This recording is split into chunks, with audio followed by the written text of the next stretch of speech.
We've been talking this whole time, and we haven't been live. Oh, I see. Now you live now. No wonder I was trying We to find live it now. on No, Facebook. we live. We here. Hello, everybody. Hey, everybody. What's going on? It's okay. See, that's how excited I got over talking to you. Yes. I need to calm these lights down. I just installed like new lights in my room. Yeah, seriously. It's There we go. Now I can like calm down because freaking I was clearly too excited. So long story short, everybody that's just joining us in this conversation, I am Joy Sanchez, Jay the Goddess, your clapback queen. I'm talking with legendary artist, philanthropist, entrepreneur, Paulie Nassar, aka Nash Sardine. If y'all don't know this cat, we was actually just about to get into the part where he's gonna tell y'all, why I had to have this conversation with him, because he's just like, I met him so long ago when he was just I don't even think that was your beginning. I feel like that was like your middle. by the time I was with Danny, yeah, I'd already been doing stuff. Yeah, no, I'm born and raised in New York. I'm down here in Florida now. I'm the creative director for a kava bar called Adobe Graffiti Lounge. So we got it's basically a free space for artists to create, and then it also has teas, coffee, kratom, all that stuff. So it's an outdoor venue, so we've been able to stay open. You talking some food shit? I don't know. Yeah, it's tea. It's all teas. It's all from the South Pacific. But a lot of it's used for like healing, a lot of pain management, sleep aid. It's kind of like helps people get away from like heavier drugs and stuff. That's what's up.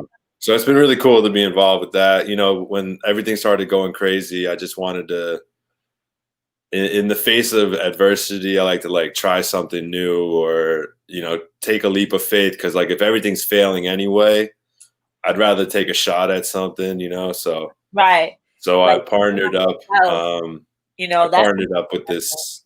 Yeah. It's hard. It's been crazy, it's, I'm fortunate to still be here, especially in Florida where no one seems to care about wearing masks or anything. But, I just try to, yeah. How are you dealing with that?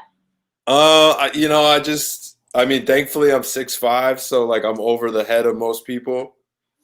But I had a really bad joke there.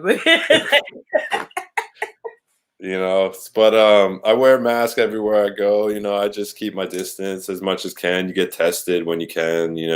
Our venue is all outdoor, so it's better. It's easier to kind of have fresh air.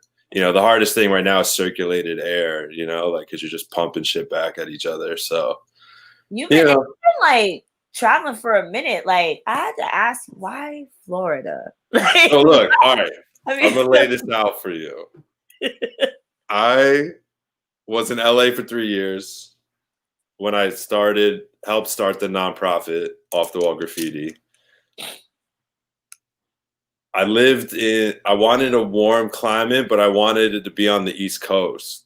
And it's like, and if you drive through North Carolina and Georgia, like for a guy with an Arabic last name, like keep it moving, so it was like Florida's kind of where I landed right now. We landed, me and my lady. I'd been coming down to Florida for now almost 11 years, going to Miami. I would always go to Basel. There's certain things I love about Florida and certain things that are really frustrating about Florida. I don't interact socially past topical in Florida. I don't want to get to know people too well. Like, I don't want to come. I don't want to have to not like you or something, And so, it's been interesting to be two native New Yorkers down here. We talk directly to people and we don't take shit, and we're not afraid to say what we want to say in a way that we don't care. We're polite and respectful, but right? Because native, like a lot of people in the world, This is something y'all need to understand. New Yorkers, native New Yorkers are not fucking rude. We're not mean. We're We're just direct. we're It's really just a nice direct people. thing. It's That just shit to a do. like in New York, you have to get sometimes your entire conversation into like 45 seconds. Yes. So you have to be like, blah, blah, blah, blah, you know, and you just get it all out. So sometimes I talk to people and they're just like down here, they're like, whoa. And I'm like, now but it's cool. like, I just slow it down. I just get a little extra high because fuck. Who does it? Talk slow. Who cares? First of all, that is a good question. I think I know where my weed is. I just don't know where I put my wraps out right now. Like, it's that annoying thing. Oh, shout out to Martha Alicia. Hey, yo. Gang, gang. I was just and my friend Jordan for the gem out right now. Martha Leaf. But for real, Martha, you got merch and you're not telling nobody? She has secret merch. Secret merch. What's the point of secret merch, bro? Listen, people bless me all the time. I'm blessed. I love it. Martha Lithica, I'd love to have you on and talk to you too. Yeah, Martha's doing good things right now. She's always doing good things though. Matter of fact, I was just thinking about her the other day because I was talking to Big Ox from EO Dub, and he has one of her pieces on his wall, and I was just like, wow, I ain't seen a cardboard piece from Martha in like years. That was her shit. Yeah. With her cutouts, there's some really beautiful pieces. No, she sent me this. I just got shirts made, so I'm gonna send up one for her as like a trade kind of thing. But nice. You know, artists barter. They trade all the time. You know? I think that's my favorite thing now. I just be like, yo, let's. Like, I'm not paying for it, but I'll send you some shit. I mean, I feel like it's an investment either way. Like, you paying for it. I'd rather pay for it by sending you my stuff and getting your stuff in return. Like, it's just like love and love. You know what I mean? Yeah. Money. What the fuck? What the hell is money? What is money? Look at it. Like 4 months, everybody's giving me like, money? What money? Like, I got a roof though. Like, people are struggling right now and they don't understand why I'm fine. And I'm like, I lived in a van. Like, right. I figured out how to make $1 last me a week. Like, you know, so like now I'm like, whatever. Like, I have, you know, I'm a creative director now, and like I work for this place. So it's like having like a paycheck. Like I haven't had that since I worked in a warehouse. So it's like I went 9 years without a paycheck. I got checks, I got paid for shit, but like I never had you know, when I did the nonprofit stuff, I literally did all of that for free. Like, I mean, thousands of hours of work. Like, I never got a paycheck for that shit, but wasn't looking for one because like someone had to pay the price to make it happen. So like I didn't stress it, but you know, so now I'm like chilling. I'm loving it. I don't care. Well, speaking of like all the things you've built, right? So now you're at this place where you like, Adobe Graffiti Lounge. You're at Adobe Graffiti Lounge. In the Village of the Arts, which I was just elected as Director of Community Art. Hey! I don't know what that means. It means I have a budget to do community-based art in that area. Oh shit! All right now. But like, not for me. I don't get the money. But it's you know, to be able to put up canvases and have kids paint and to do the stuff we do with off the wall, like, you know, the way that LA would work with us, where they would hire artists to come in. Like the same sort of thing, but I get to kind of dictate what happens. That's dope. I just have to put together proposals and be like, hey, we're painting the sidewalk, just so you know, like this is the design, like it's not offensive, you know. But we get like I want to kind of ask you about that too, because you're someone who has always been able to get space. Like, at least this is what I've noticed. I'm a person. You ready? Like, I don't even know how you would do it. I remember I think we was out with Cal, and you're like, yeah, I'm just gonna like see if he'll let me paint this wall. And you walk into some building, you came back like, all right, so this is what we're gonna have. We're gonna come back tomorrow, and we're just gonna paint this whole side of the building. And then before I knew it, we had like a whole show there, and like you had arranged all this within like 3 days of me being. I had just flown out And I was doing like little shows here and there. Team No Sleep. And you're just like, yo, yeah. So I'm gonna see if this will happen. And then the next day we showed up. It was you, me, and Ralphie. And I remember Henny came through for a second, and we're like in this alleyway. Henny's my guy. Henny always comes through. Man, just like a day and a half of like straight painting, like I like damn near no break. I was like the official blunt roller because I could have painted. It's Cali, it's legal. You know, like roll that shit up. I wasn't even mad at it because it's not like I didn't know I couldn't paint like y'all. Like I had no type of eye or patience for like developing. Well, you were just getting into it at that point, and like, you know, it was one of those. You know, I know when to sit down and watch and observe and be the student, and I know when to like take control and do it. And you know, you learn like, yo, someone's got to roll blunts the whole time. Like, it's either I would take 3 days because I got to stop to roll that many blunts, or we just have someone there that wants to chill and cook bacon wrapped figs and all that shit. Die. Say they wasn't banging though. They were banging. They were. Like I don't mind playing that role. I did not mind because like. But that's the thing is like there's times when I'm on the grill like because there are kids painting. Like I understand it's not my time to do that, so you do something else. You like, you know, there's always something to get done. You know, that's the main thing. But like, so you were saying like how I walked in there and got that shit. Yeah, I wanted to ask you like, where is it basically? How did you develop this? Like, how do you do that? Like, if you were not, all right, if you were not who you are before you were who you are right now, because now you have this whole past behind you where you can say, look, you can basically walk anywhere and be like, yeah, so you could just Google me and like, this is, all my life is there. And I want to do whatever I want on your wall and you're going to pay me. All right, cool, bet. And they're going to give it to you because, you know, you have this history. But like, I feel like back then it wasn't that. So how did you develop that method or like just know that this is something I could do? Like, how did you get those balls to be like, oh, I'm just going to see. And then what's that process like? Like, what was that process like of developing how you are able to just go anywhere, literally anywhere, and be like, so I just want to paint on your wall. That's cool. All right, cool. And then, like, yeah. I mean, skills, like, not like. Don't answer this question. No. And what I mean by that is like, I've taken a lot of time to get good at what I do.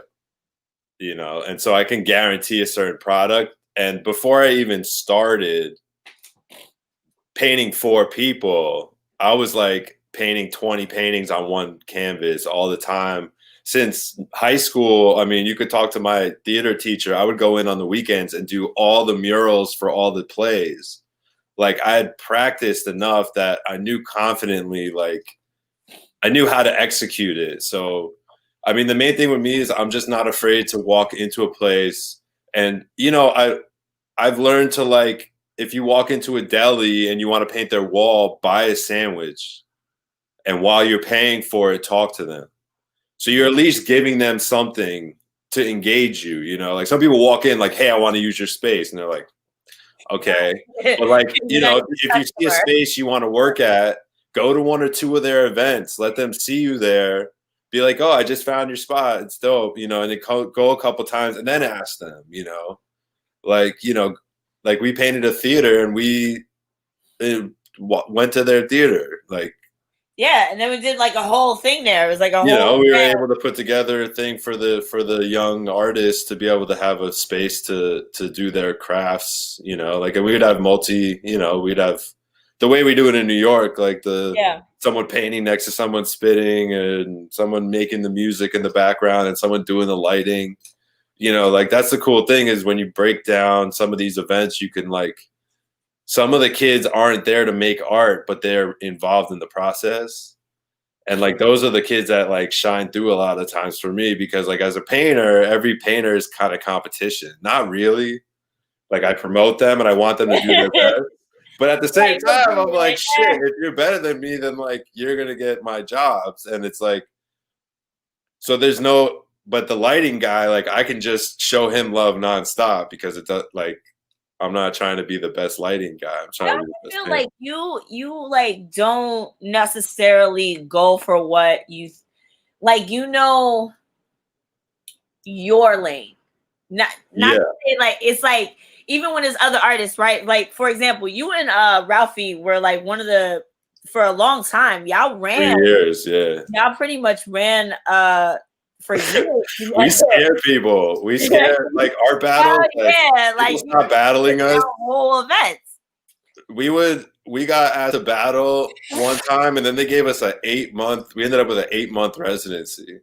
Wow. Just because like every week we were producing at a rate and at a level that they were like, why are we gonna try to find someone to replace you guys? And like basically we painted till the place actually closed. Like legitimately, they got shut down. Wow. And so it was like, but our art was all over the walls. I could literally walk up to the manager and paint on him, and he would just let me like because like they knew I was like there for one reason to give people a good time with art, And Ralphie was the same, and it was just like we have similar outlooks and similar energy levels, and so we lived 8 blocks away from each other. Facts. That also helps. That's huge. So every night I would help him. We'd help each other get our paint and our canvases and everything to the spot and home. We'd split a cab home or whatever. So that also helped, But it was also like Ralphie's dope as fuck. Like he's a great, like seeing him with his kid, like he loves the shit out of his daughter and like tried to give her as much art and like happiness as possible. And so it was cool to like be able to have him, support him and have him support me. It was like a really nice little, and I've had a couple collaborations like that. Like, like even if with people that don't necessarily do what I do, that like Ralphie paints similar to me and plays drums. Like that was weird. But like, with Maura from Off the Wall, like, she was very much the mother figure for the kids and like the, like paperwork side of Off the Wall. And I would walk up to every kid and say, hey, you're an artist. Hey, who are you? Tell me about, like we both had our different roles.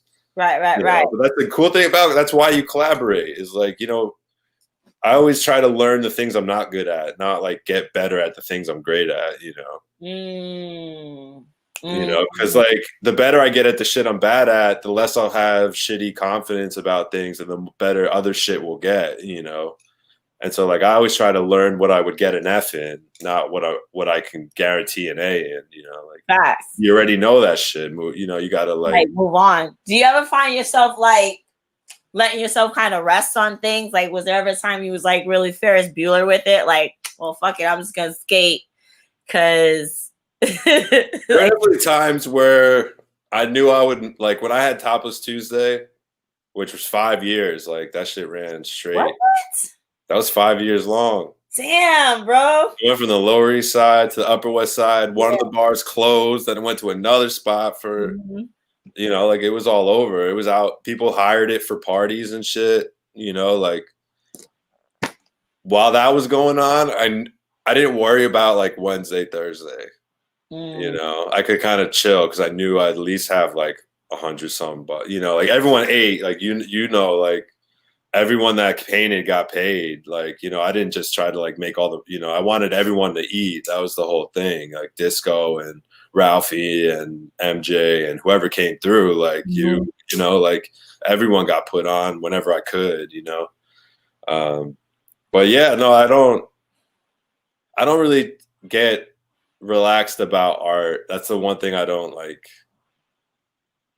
I mean, I guess there's some things I sit on, like stuff I work on that I just kind of like, I'll get back to that, like, but no, I like to finish stuff.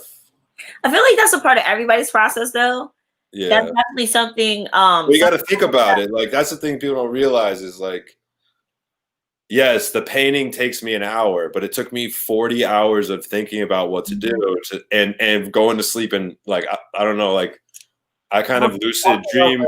I paint in my sleep. Like if I have to paint a portrait tonight, I'm going to paint it while I'm asleep. Kind of like lay down base coats and like kind of figure it out in my head I don't end up like my body rests, but like I'm actively like obsessing about it. You know, I've learned to turn the lights out and try to like rest at least. You know, trigger some like deeper conscious sleeping. I feel like you have like I always felt like you had terrible insomnia, like I did.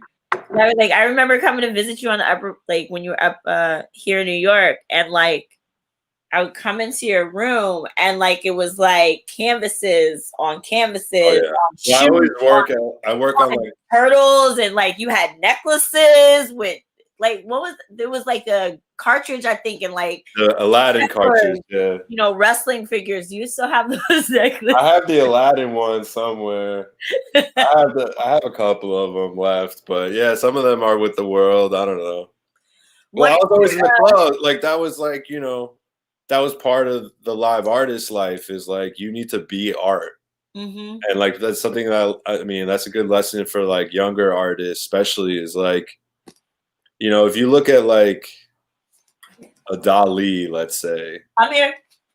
like his whole style doesn't work without necessarily him because he made himself so much of the brand. Mm. You know, like he sold himself as an image. He's, you know, so like Nassar, like Team Nassar, like we'd always have custom. I had the hat that said hat and like all the custom shit all the time, you know, like and the jellies. All the jellies, stuff, you know, like I was constantly putting toys on the hats and crazy, like painting everything I owned. That it was, but it was because if you saw me paint last night at XL nightclub, why are you going to go out to Whip unless I'm doing something else that's great? You know, like every time, like you have to innovate. You have to keep, you know. What do you think the most exhausting part of that, or like the most? Like, yeah, just doing it all.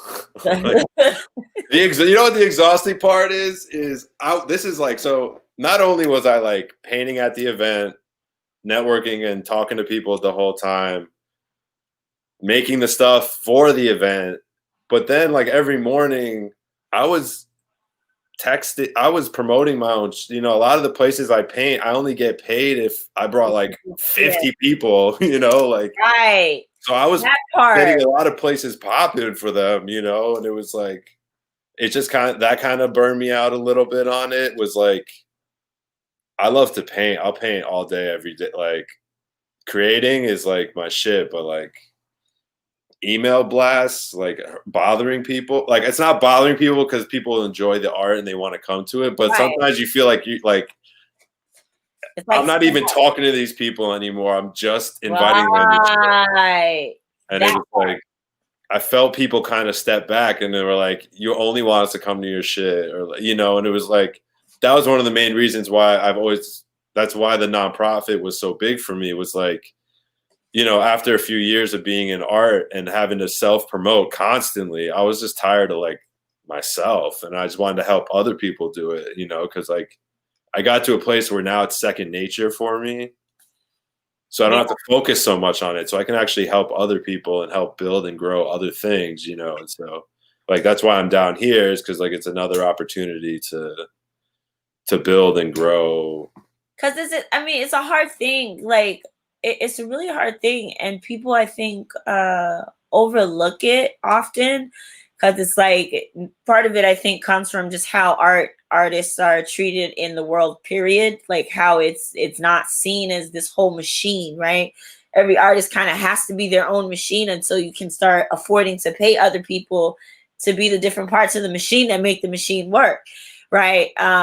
So I found that I think that's the main part of it, but I think, you know, the important parts are how you manage it and like what you bring out of it. I think that's really why I admire work with Off the Wall Graffiti, is like creating something out of it that like shows the world like, yo, this is really hard. Because it's easy to be like, oh, I'm doing a coat drive, or I'm doing this for kids, or I'm doing that, or even like, oh, I'm a teacher, and like still not give a fuck about people, not give a fuck about kids. But then like you're creating the structure that at least from when I got to participate in the program and then also watching it from afar develop over these years, is like it's a structure where kids are also getting a chance to see how they could help other kids. Like, so they're not helping themselves. So I want to talk about, like, tell us a little bit. Well, tell the people I know about it, but tell them a little bit about it. Yeah, I mean, that's one of the main things is, you know, we work with kids 12 to 25, and when they're over 21, we immediately talk to them about mentoring. Because, like, the best way to learn is to teach. Right. And, you know, I'm self-taught. I've gone and asked people questions and found out information for myself, but I don't have any pieces of paper saying like I'm a master at painting. Right. You know, like, but I'll paint the fucking Google. I'll paint the room you're in around you. You know what I mean? But like, you know, so it's like I never did anything for the qualification. Like I wanted my work to always speak for itself in terms of my art, and but that's a confidence thing. Like that's, you know, and that's what we try to help each kid find their own place of confidence. It's not about them doing what I did. Because like, you know, I don't want you to do what I did. I had to do a lot of shitty shit and feel like shit and like get fucked over and not make the right deal and, you know, do so many events for free that I'm like, shit, I just miraculously emptied my bank account. Like, like, like presto. Whoops, you know, I guess I'm eating, you know, ramen again. Whatever the fuck I could find. But, you know, that's where I'm thankful of good friends and, you know, people in my life that have helped me. But yeah, no, like, so, you know, that's the one thing is a lot of these kids, like, they might not find power in themselves until they give someone else kind of power. You know what I mean? Like they help someone else feel better. And then they're like, oh, I get that. You know, like I come from a family where like you help people. Like my dad has set up a scholarship fund that's been going since the 90s. Like I didn't know yeah, in Yonkers, the Khalil Gibran Educational Fund, it gives Arab students and non-Arab students scholarships every year for college. So like we've been going, you know, that's been in my life, you know, and that was because of what my grandfather did. My dad felt obligated, well, not obligated, but after he passed away, he wanted to do something in his honor because he helped so many people in Yonkers. Like ask about Uncle George, like everyone in Yonkers, all the Arabs know exactly who I'm talking about, you know? And so it's like, it wasn't like I was under pressure to do something, but I recognized that for some reason that's in who we are. And so like, if I can give someone the power to see in themselves that they can do something, whether it's, if you're really good at fucking mopping, help people out and show up and mop for them. Don't, you know, like live in what you're good at. Like, you know, like you're not going to be good at necessarily what someone else is good at, you know, but it's about being righteous in what you do. You know, we meet some of these kids that are doing graffiti and the kid actually films their friends. He doesn't really paint. He does a little tag, but he's mostly filming them paint. Mm-hmm. And we go, hey man, you're a filmmaker. And they're like, what? No, I'm not. And they're like, nah, yeah, you are. Like, you're not a bad kid. You just you've never had anyone tell you what you can possibly do. Or like how to, what I found, it was or how possible it really is. Yeah, it was, especially now. It all broke down when I remember flying out there. I don't know, I think it's like 6 years ago. When I did the second Cali tour and I got to come and volunteer with y'all, it was just like being in the classroom. I think a lot of it boiled down to kids not knowing where to apply their life experience or how to like take skills you already have, like not even, you know, learning how to cultivate the skills you already have or realizing that, they're just speaking another language. Because a lot of it, even something I learned, because, you know, as a self-taught artist, you learn from those around you. And what I learned is that like, a lot of it is language barriers of like, things just are so differently. So like where some people are like, oh, world star, you're like, yo, but you're a filmmaker in the making. Like you just don't know. Like, and you understand consumerism. Right. You understand what people would want to see. You know, like, yes, you should, if you see someone about to get knocked out, maybe try to stop them from knocking each other out instead of yelling world star. But like, you know, at least it's a step into like recognizing something, you know. I just mean like in not necessarily World Star, but No, but I know for what you example, mean. but you get what Yeah, I'm I mean, a lot of saying. these kids, for them, being something isn't a reality because no one's ever told them they could be anything. They've only been told they're a problem. They're only told to stop. They're only told, Right. you know, like a lot of the kids that paint, they're bored. And they tell us straight up, they're like, when we paint with y'all, we're not painting in the street because why would we have to? We have a safe place to go. Like, why Right. would we go be unsafe if we could just be safe? You know, a lot of them do it because they have nothing to do, and then they get caught up into the world of it. You know, there's, you know, people like communities and drama and, you know, suspense, so they join crews, and then they end up in a with people that really are fucked up, Yeah, that really fuck them over. and they get linked in, you know, with, you know, and then that kid was just bored to begin with, is now being caught up on like RICO charges with because his crew member that he just goes and paints with because he just likes to paint. His crew member deals drugs, and so he's a drug dealer now.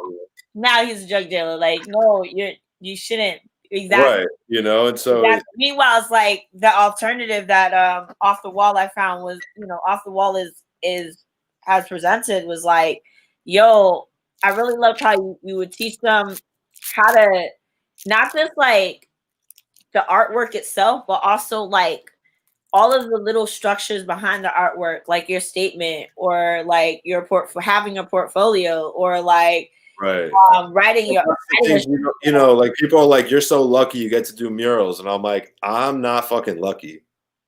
No, what I am is prepared.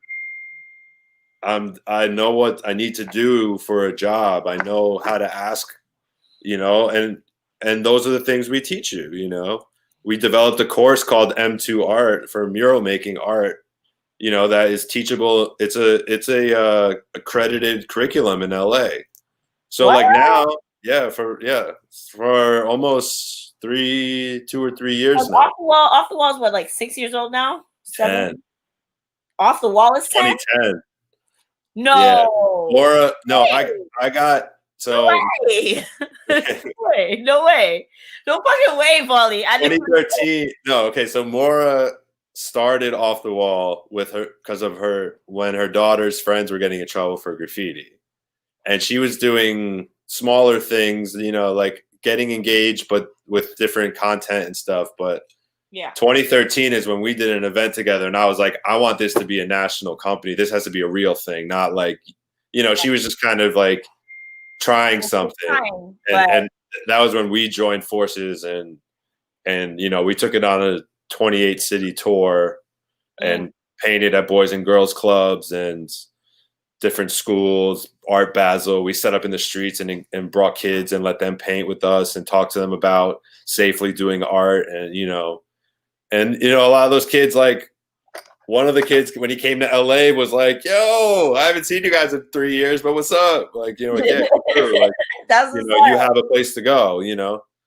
And so what can you mind talking about? Like, what was that process like? Because a lot of people now, you know, there's a lot of folks who are who try to get nonprofit status or like think it's like super easy to just become a nonprofit.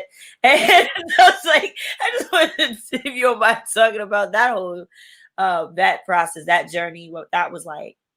Yeah, I mean, it took us it finally happens. 2016. So literally 3 years of free work, doing shit every fucking day. Sorry, every day. I guess you can curse. I know. I'm trying not to. That's a good look. That's a good look. But you know, you have to prove. You know, it depends. Either you have a lot of money, and you just pay to get it made, because like that's a thing. You can just hire. You just hire people. Pay the right amount. Like you basically pay the right amount. You could do basically anything. The government's just trying to get paid. They don't give a fuck. Like, you know, but did obviously. But we didn't have that option. So the other way to do it is just put in work. Like, if you've really been helping your community for a couple of years, then they'll look back and they gave us. So after we did this tour, we spent 75 days going around the country. Like we went like around the country in a van, stopping. We had canvases on top. We would do whatever we could just to engage the younger artists. We try to meet every kid that had paint on his pants. We'd be like, yo, you right? Meet all these graph artists from all over and be like, listen, man, if you ever get in trouble, just call us. Like, if you ever want to like try to do something else with it, like call us. If you ever just want to try, I mean, some of the kids that we help still do graffiti. Like they're, I don't necessarily dislike graffiti. It's just, it's not an option for making a living for yourself. Like you got to be very lucky to pull that off. Not anymore. Now, especially if you're 13 and you're going to start out, you're better off doing one tag in a place legally and putting that shit on TikTok and getting whatever, however you do it now. Like you're not doing it by like. It's also a real different world. Have you seen this? But this just happened like 2-3 weeks ago in New York. Somebody, the trains that got hit. I don't know who did it, but I'm assuming it's like an international crew because like in like Spain and Italy and shit, they go super hard like that. Yeah, they go. I don't know if it was old New York. I don't know if it was New Yorkers. I didn't really look into it. I was just kind of chuckled when I saw the headline. It was like good. Like once YouTube and all these places started putting vinyls on the side of the train, I was like, paint it, please. Like I loved it because it was like it fell during this year, which is like I believe it's like 5 years. It's either 5 years or 7 years since 5 Points was whitewashed. So that was like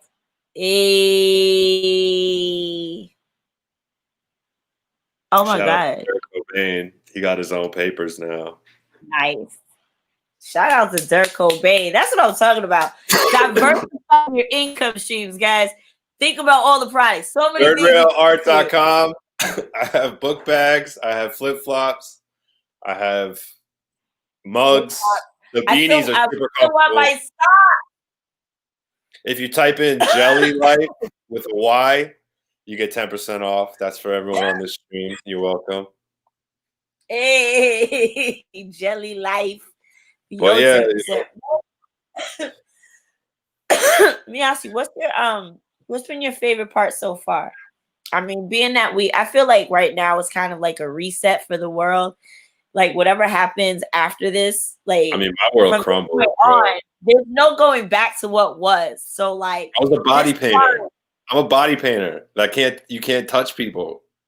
Right. You can't there's no going back. I'm not gonna get a 6-foot brush and try to do this shit. Yeah, I get it, man. Listen. I'm about to get a ladder and stand 10 feet in the air and have people lay on the ground and just like throw paint at them. You could do like Paulie Pollock and just like throw paint balloons out. Yeah, that would work. Or like get an extra long brush holder, like those cigarette holders they used to have back in the day, and just like the joke one that's like 10 feet long. Yeah. I don't know if that will work. A paint roller on the end of a paint stick. There you go. I'll have to innovate. I mean, that's what this year has been, is just adapting. I've always been that way though. Like I'll go into a town I've never been to and find work. So like adapting is kind of like part of what I've always done. So this didn't scare me. Like, like it's something that has happened before. People have lived through it before. Facts. Yeah. Shit was going to suck. We know it's going to suck. But I just am trying to be as smart and as safe as possible. Like my basic goal is to like meet being as safe as possible with trying to do as much as possible. Like if I'm staying home, I'm working on paintings, I'm producing music, I'm practicing ukulele, like whatever. I'm, like you exercise. Ukulele now? You said ukulele? Nice. That's pretty one. It's a pretty one. It's a Hawaiian. Nice. Yeah. My dad got it, and then he was like, after his whole thing in the hospital, like he lost a lot of muscle, and so playing guitar and stuff are really hard for him now. So he kind of gave up on it. So he gave it to me, which is. Aww. Shout out to Daddy and Shout out to Mommy Dad, Mom, Master. sure. Yo, your parents are like top 5 parents on the planet. I can't say my favorite, but I will say they're in my top 5. They're up there for sure. They're up there in no particular order. They're up there. They're like the coolest individuals on the planet. Yeah. Yo, that is amazing. Like, what do you think that? I don't know what that question is. That's beautiful. I wish more people had. I'm fortunate, and a lot of who I am is because of them. I recognize that. You got from what are your favorite or least favorite parts about yourself that you inherited, you think? My dad's way of perceiving people. My mom's dancing. Thank the Lord, because my dad can't dance for shiitakes. My mom taught at Fred Astaire Studios back in the day, so she's like a legit dancer, So thankfully, I can like have some rhythm, I'm not the cleanest person. I like to, have everything laid out so I can see it. Yeah, which, I definitely get from my mom. She's clean, like things are not like covered in dirt, but like there's stuff, everywhere. Yeah, even in my house, like there's stuff everywhere, and it's cool stuff, and it's stuff we use. But I'd be around people that keep everything in their drawers, and I'm like, why even have stuff you can't see? I don't even get it. Right, or like toys you can't play with. What's the point? Yeah, like it's whatever. I get it. But so what do you think what's your hope for the future that the future will morph into? I don't really. What do you mean? What morph? What? I feel like we're all creating a part of the future. Like I want to help create a future that's more informative and like shares the stories of different types of people. You know what I'm saying? Like makes it available for our people's stories to be heard, for marginalized stories to be heard. That's like a part of the world I feel like I'm building, and that I want to transition to. So I guess that's how I'm asking. Like, what do you think that the part of the world you want to build? The human part again, like rebuild humanity. Nah, we can't. I mean, we can't rebuild humanity, but we can. I feel like I mean like within people. Not all of humanity. I mean like bring back like people seeing an old lady with shopping bags and offering to help, or just anybody being more nice, like and not like nice. And I don't know, bringing humanity to like these platforms, because like it's so easy to attack people, and like I got attacked recently I was called a white gentrifier. Explain that one. God, let's whatever. No, I don't want to. I don't want to talk about it. And that's also what I love about you. Like to me, that's a part of your ClapBack is that like you always make it very clear who Paulie is. Paulie's like, nah, my dad's Arabic. Yo, I grew up in New York. Like, you're not gonna play me like I'm not about this life. Like, yeah, I don't know what. Yeah, like, so if you really have a problem with me, this is what I'll say. Message me, talk to me, call me, like talk to me. Don't just accuse me of something. Don't just yell at me because behind a platform, because it's like it's not doesn't make anything doesn't allow change, because you're immediately, if you start out yelling, why is someone going to listen to you? You're already being loud. Like, and like I understand you know, one part of living in LA is I always say like is you feel like you live sometimes in other people's movie. Oh, So like you're a character in someone's movie in their head of how they were going to become famous and this and that and everything. And you know, for some people you're just another character that they can get rid of when they want and whatever. I feel You like know? for some people, they're So themselves. if someone's that spicy right off the jump and it's not from anything, it's something within them. It's not me. I'm just who's in front of them at the moment, you know. So like I don't take it to heart. I don't take it personally. I listen.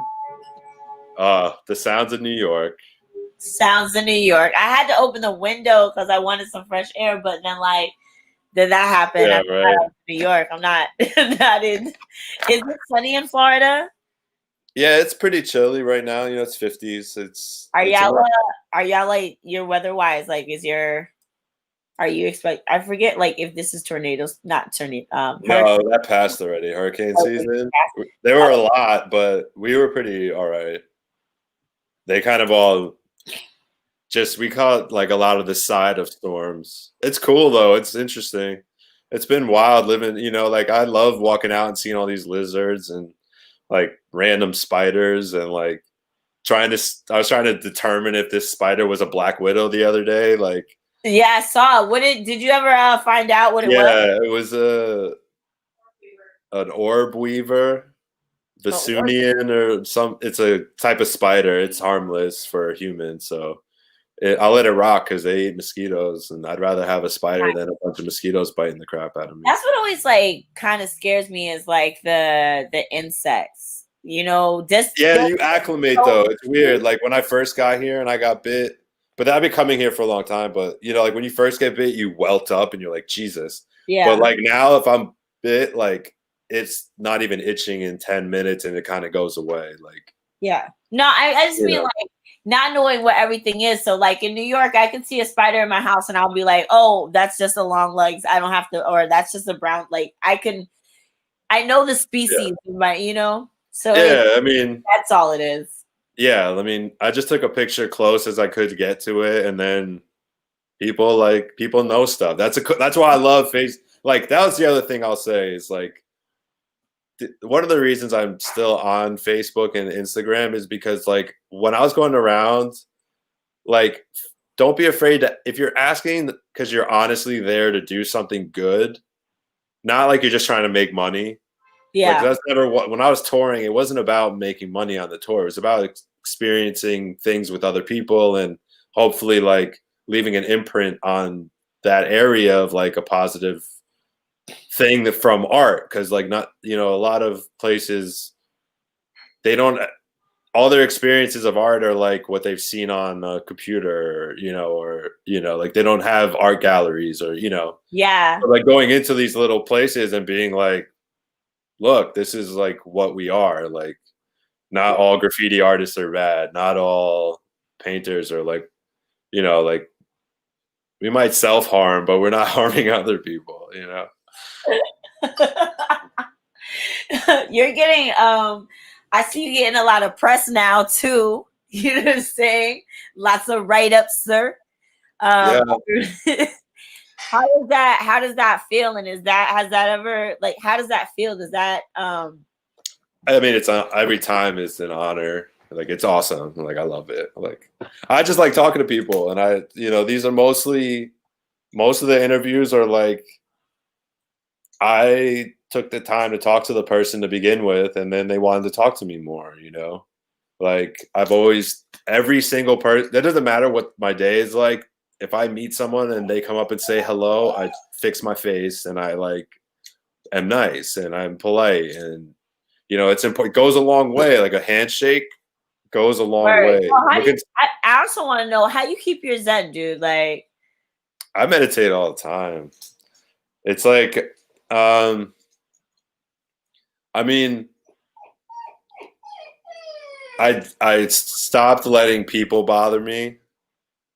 That was a big thing. It like 6'4" too. Like we're so encouraged right now to be triggered by everything. like they're making being triggered a trend. Like, Mm. and it's like, calm down. Like I like that. I live off a stream that has gators because it puts perspective on shit. Because it's like the little things aren't like the big ass thing could eat me when I walk outside. Like there are other things to Yeah. don't stress. You know, that's why like, Florida, like everyone sees it as this wild and free place because it's wild. Like like you know, like I drove The gators. I drove down to someone's house the other day and they had a panther crossing sign, and I'm like, excuse me. Like, well, imagine walking through Central Park and a panther jumped out. Like that's just like could happen here, you know. So it's like you learn to like chill, you know. Like you can either be worked up all the time or you can not. Like it is a choice. Like people like to be anxious. People like to worry, you know. And I do too, you know. But like learning to not worry is an important thing. You know, like when I was on the road, I had a motto which was like, "Did I eat today?" And after that, it's all good. If someone wants to bother me, they want to bother people. So they're a person that bothers people. Okay, so that's that type of person. So once you acknowledge what someone is, if you let it affect you, that's on you. You know, like I don't know, like when people talk shit, like okay, like that's not the right way to come at me if you want a response that you're gonna like. Because like, but even if you look, like I didn't take down the confrontation. I left it where it is. Like you know, let people read it. I was respectful as much as I could be. You know, my initial reaction was like, I'm a New Yorker. Like I'm gonna come back as spicy as you come, right? Just because like I need to match your level, or you're gonna think you're gonna do something to me. But it was like, you know, I wanted to end it as peacefully and amicably as possible. Like, you know, like I'm just focused on getting the best outcome out of everything. So like if I see a bad confrontation happening, like I immediately try to just move it towards something positive, or, you know, and that's like, you know, a lot of the times with walls and getting these jobs is people are afraid to do anything to their wall because it gets graffitied all the time. And I have to like assure them that they're going to get to enjoy art instead of graffiti, you know, and graffiti in ways that they can control, you know, in some way. Because I'm not saying my stuff won't get tagged, like it does, like it happens, but for the most part, like it to me, it's like it doesn't happen as much when it's like pieces that can be respected, like people. Well, and I do it all in spray paint. Like I'm not there with a projector and brushes taking 2 weeks to do it. I'm doing it in an afternoon, and they're like, "You did that all in 2 days?" And I'm like, "Yeah." And they're like, "Oh, like people see that, and they're like the street respects decent work, you know." And when you're from the culture, you know, like. What's your favorite part about graffiti culture? The like adventure, like a lot of these people are urban explorers. Like you don't even understand. They know this city better than anybody. Like there are people that work for the city that know less about the city than graph artists because they've been on every rooftop. They've gone through every secret tunnel. They've gone down every alley they could go down, and they've memorized it. And it's like they can map the city better than anybody. And it's just, you know, like when it becomes self-servient is when I love the graph artist that like Trash Bird that actually gets out and will climb all the way up there, but then has a message to say. You know, he's going all the way up the billboard just like the guy who wrote his name, but he also put a message. You know, like kids that I work with, I'm like, listen, if you're gonna do it, just don't go around writing your name on shit. It's dumb. It's an easy way to get caught. Like if you want to just paint something that's gonna think about the kid. Think about you being bored and walking by and getting a message from you about doing something or like something positive, so that kid could have a positive. So you left something positive for someone else. What about doing that? They're like, oh, I never thought about, it's Right. like, but that's okay. Of course, that's not where you're going to start necessarily thinking, but that's where I've over the years gotten to the point where it's like, when I have two different types of art. I have art for me, and then I have art for other people. As a body painter, you're doing art for other people because you're putting it on them. It's not on you. They have to enjoy it.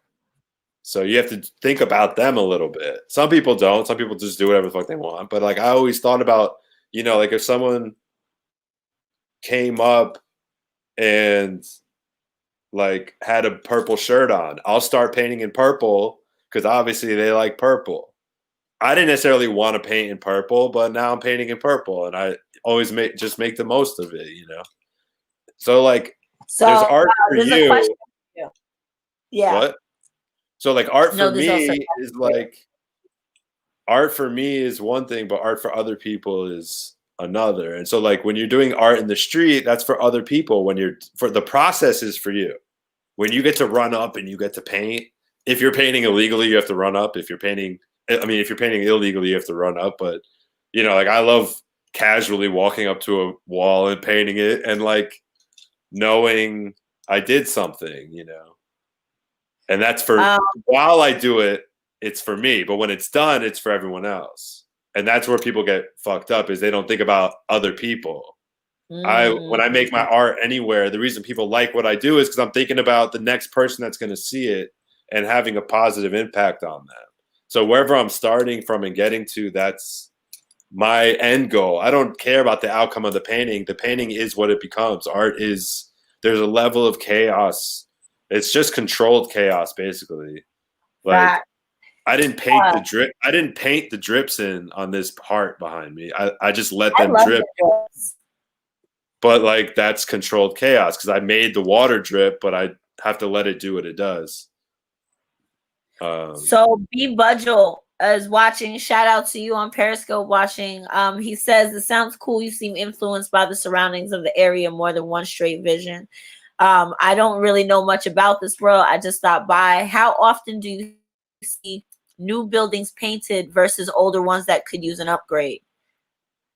Well, nowadays most stuff stays pretty new. Like, you don't see stuff for very long.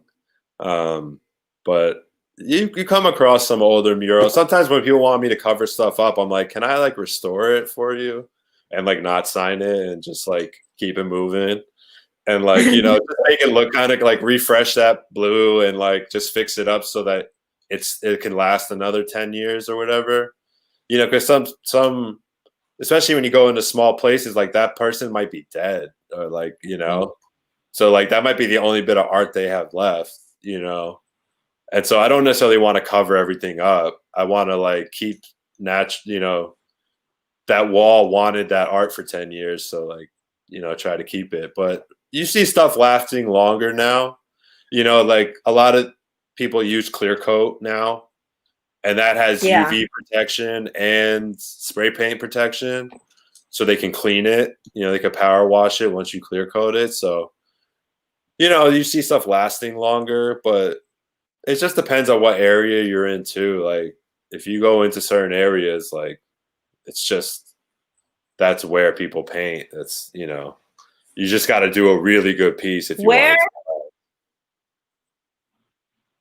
What has been like your favorite and least favorite arting experience? To like the place wise, Yo, on the planet. Because you arted all over the world. I'm going to call you out on this one. One of my favorite painting experiences. Hold on. I can't wait. One of my favorite painting experiences is when I body painted you while you were standing on a guy's face. Do you not remember this? That BDSM party that you hired me and didn't fucking tell me? You're like, yo, just come paint at this event or whatever. It'll be dope. And I show up and this guy shows up with an iron cross, like 10-foot cross, and ties that girl to it. And I'm body painting you, and this guy's like, Mitch, can you stand on me? And like you literally put your boots on his face while I painted you. It was the greatest experience ever. I was like, I can't do anything else that I can't. Like anytime I feel shitty, I just think about like shit like that. Like it was, and that actually qualifies probably as both. Like the best and worst experience of my life. I was just going like, this is my life. That's if you my life every day. This is what I do now. Yeah, like you know, I don't know. I love how it's both your bottom and your top. It's great. It's perfect. It's a perfect metaphor for the Gemini, which we both are. You're one of my birthday buddies. Like we're born like 3 days apart. Yeah. How's that feel in your 30s? Did you go to my Gemini wall yet in Brooklyn? Not this time around. I haven't seen the new Gemini. Underhill. I only saw it on Instagram. It's at Underhill Walls, right by Brooklyn. I know where it is. Up. Oh, right. Well, they don't know. It's up on Underhill Walls, but this is the second or third time. This is the second time I know you've done a different Gemini, and then I think this is the third time or fourth time you're up there. This is the fourth painting I did for them. But yeah, it's a great project. How did you hook up with that project? Shout out to Underhill Walls. Jeff Beeler, he runs it, and Ralphie painted at one while I was on the road, and he recommended me to him, and then I reached out to him and was like, hey, next time I'm back, like I'd love to get down. And then I love his whole outlook on his community and wanting to be a positive influence everywhere he is, and you know, being a survivor of things. And so, you know, he's just a really nice, great guy. And so, you know, it's been really cool to like be a support system for him, you know, because like it's hard when you curate and you just feel kind of out there sometimes, and like you feel like no one's got your back sometimes. And so it's been nice to like that's important to you. You know, I think I know that some flowers that I would give you while I can is that, like, you know, part of where I got my confidence to do the things I do now, even like, is that you just, even if you didn't like really understand what the fuck I was talking, like, well, I mean, Joy, there might be a better way to do that, but I mean, it sounds doable. Like, you know what I'm saying? Like, you always at least have my back on the idea. Yeah. Like once I was motivated to do something, you encouraged me to figure out how to do it. And in that figuring out, but it was always like, it was with this, I know you know how to do it. Well, think about it. Like that type of. If you're already at the point where you're thinking about it, you can probably do it. Unless it's like flying, you know, but then, you know. Nah, you can totally fly. You could fly. I mean, the thing for me is like, you know, there are people that like, even if I know, like, it's always better to encourage someone to do something if they want to do it. Like telling someone not to do so. I mean, unless you think it's going to be harmful for them in a way. And that's where like I say things like that, where it's like, you might want to try, you know, like if you're asking, like, I don't kind of go around telling people how to live their life unless they ask me. So if you're at the point where you're asking me, I'm just brutally honest with people, because like that's why they're asking me, and that's why people continue asking me things, because I'm going to tell you exactly how I think it is, and I'm not right. I'm not necessarily right. I don't know. I just am like, you want my honest, like, first thing that comes into my head is what you get back, and it's with thought. I don't not think about it, but you know. It's always better to encourage part of what someone wants to do than being like, that's not a good idea. Because then what? Now you tell them something to do, or don't do that. Because like you're not helping anything by just stopping someone from potentially doing something that would have worked.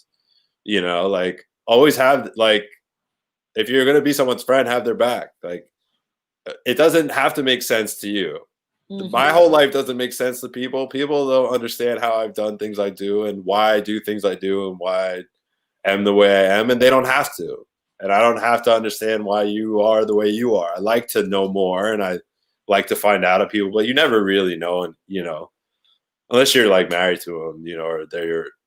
But even then, like, people do fucked up shit all the time, and so it's like, just encourage them, just be supportive. Like, if I don't think it's safe, then I'll be like, you really want to go to that area right now? Like, I'm pretty sure that's the trap. Like, it's late. Maybe don't do that. Maybe call and see if they'll come by. Like,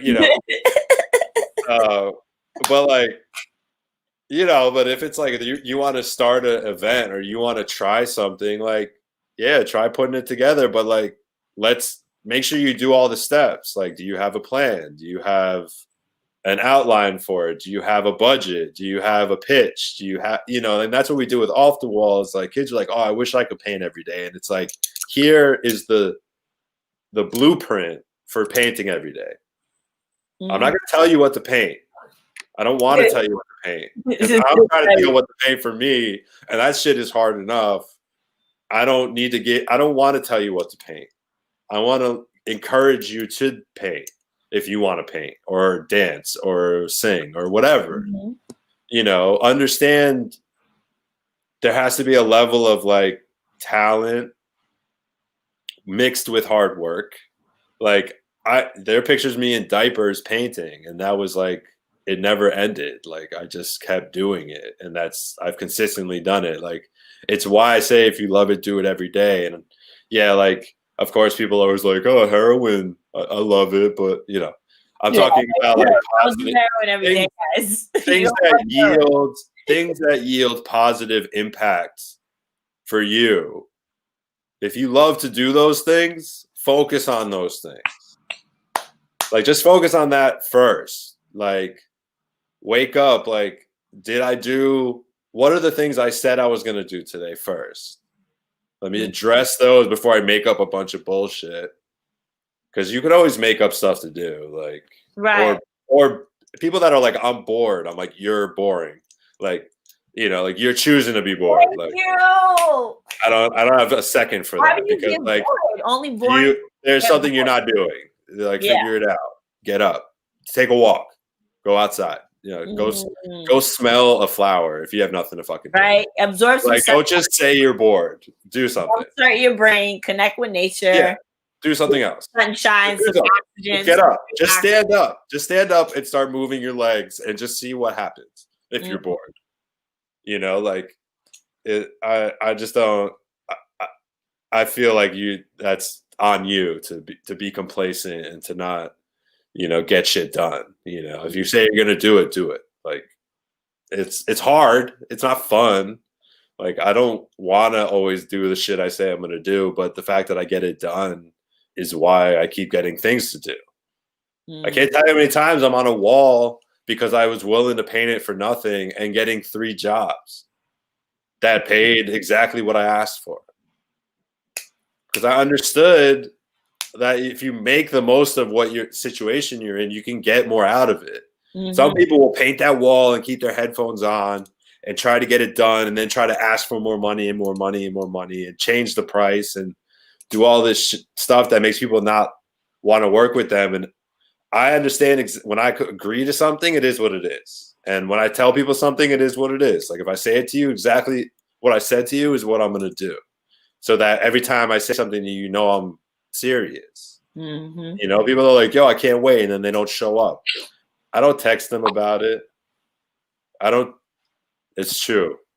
Work ethic is key. Shout out to the Pop 9. But it's like, I don't blame other people when I don't get shit done for myself. Like, some people are like, oh, you distracted me. Like, how? Like, how? I don't control your brain. Be more headstrong, Speak up for yourself when someone starts distracting you, Like, there are times where I'll just be like, yo, y'all need to leave. Like, love you guys, but it takes me 30 minutes to start painting. and Right. I only have 2 hours, so I only actually have an hour and a half. And that's what people don't realize with art is like when I'm actually working and painting, if you stop me to talk to me, it's going to take me 15 minutes to start painting again because like it's like stopping someone mid song. Mm. Like they're not going to just jump back into the note. Like there's a reason songs build because you got to like build up to those things, you know. So when you're in that flow, like it's important, but it's important to like make that time and get it done. You know, manage your time. Like I don't sleep a lot because I want to do a lot. Mm. When I don't really feel like doing anything, guess what I'm doing? Sleeping.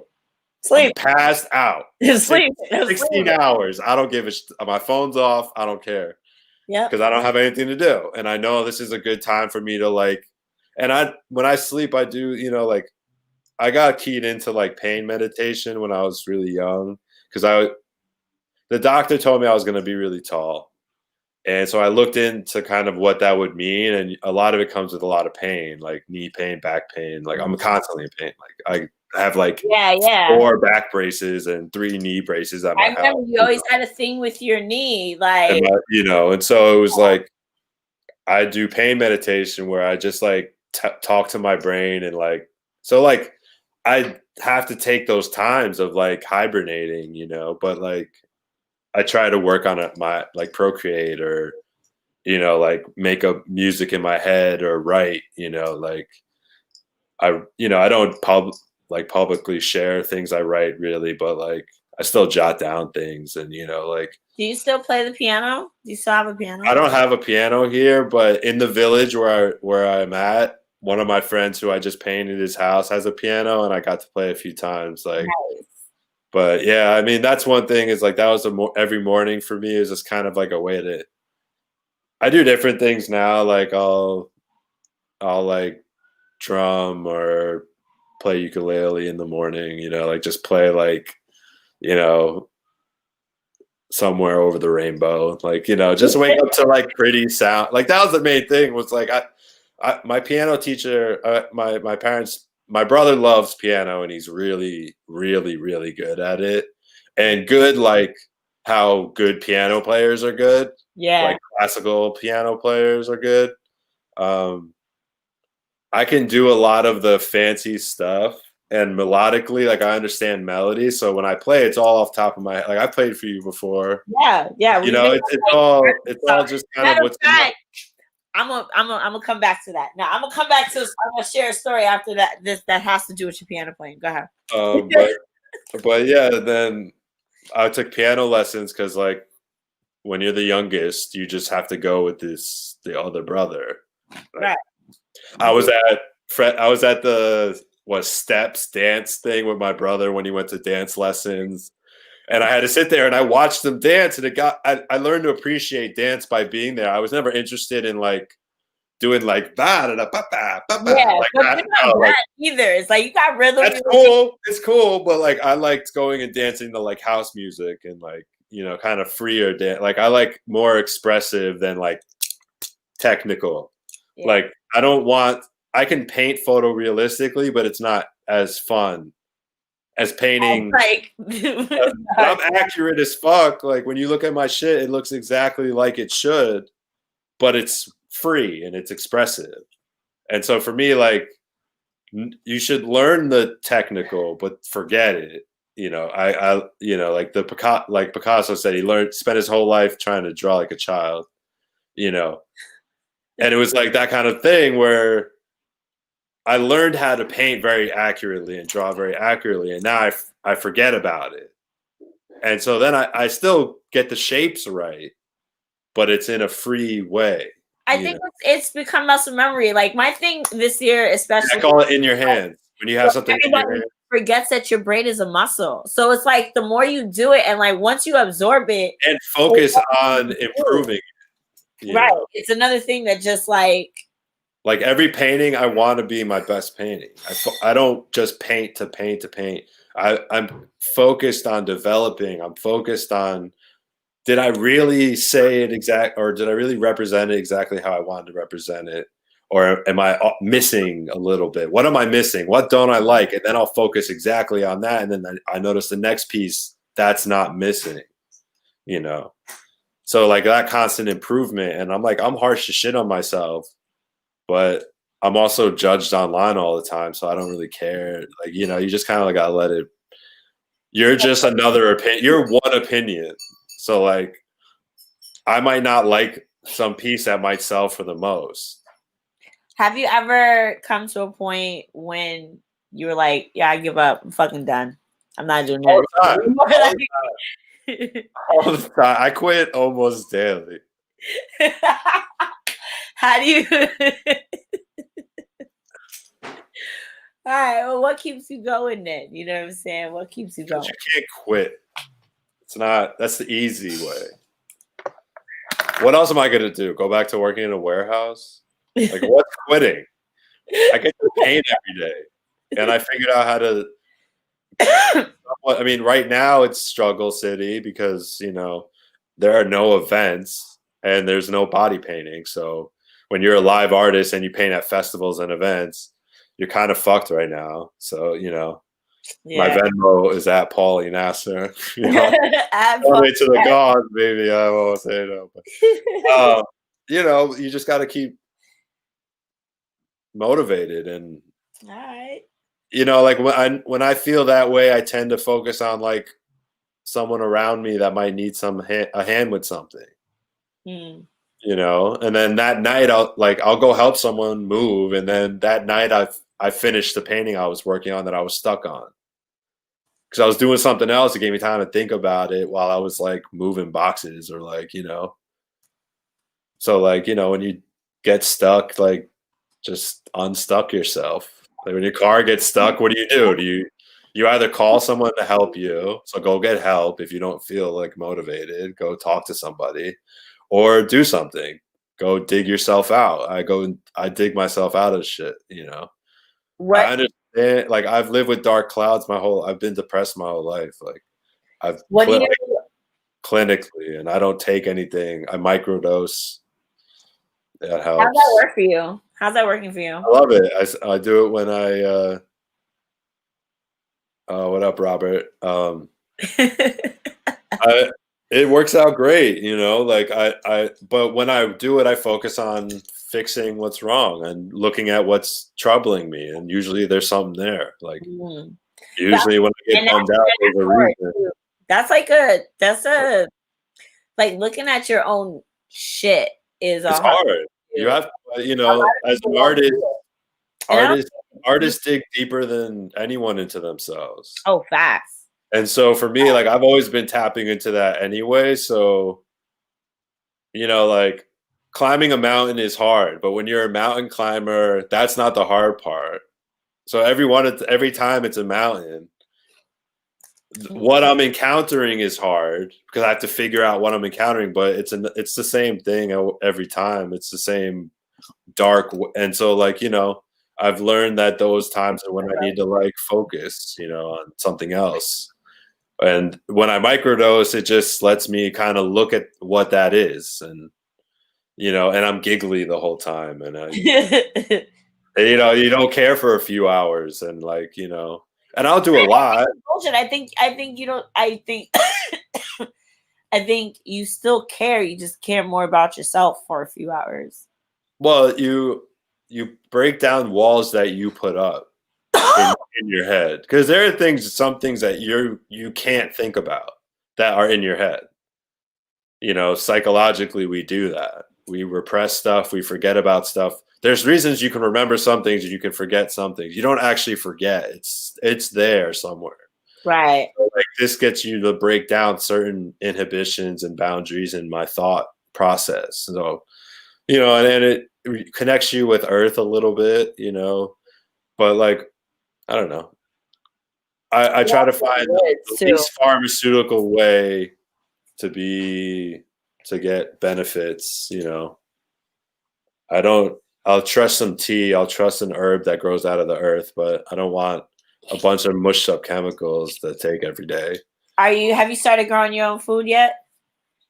We have certain things. We have really good peppers that come in. Nice. We're renting, so it's kind of hard. We have herbs and stuff, but we try to go to like. There's enough little local markets and stuff. We try to eat as locally as possible. Nice. Like not buy from the big supermarket chains. Like don't go to Walmart for apples. Right. Like, go to someone that picked them. That like there are people that do that. They get all their food at the same but that's time. also, when you think about it, like people that do that are mostly in places where like it's easier. Again, it's like easy. Just because it's easy doesn't mean it's better. I am totally agreeing with you. Hey, what was the story? What was the story? Oh, so the story was the last time we played, that wasn't true. When we played piano, we were out in Silver City or Silver Lake Studios, and I believe you were playing the piano. No, you didn't play the piano. You played the drums. The djembe. The djembe. There was for volley. No, there's oh man. See, I thought too long about it. There was a song that I sang with you at your house one time. And it was just like, that was the first time that I had known you to play piano. Like, I think I was like, I had just learned you had played piano.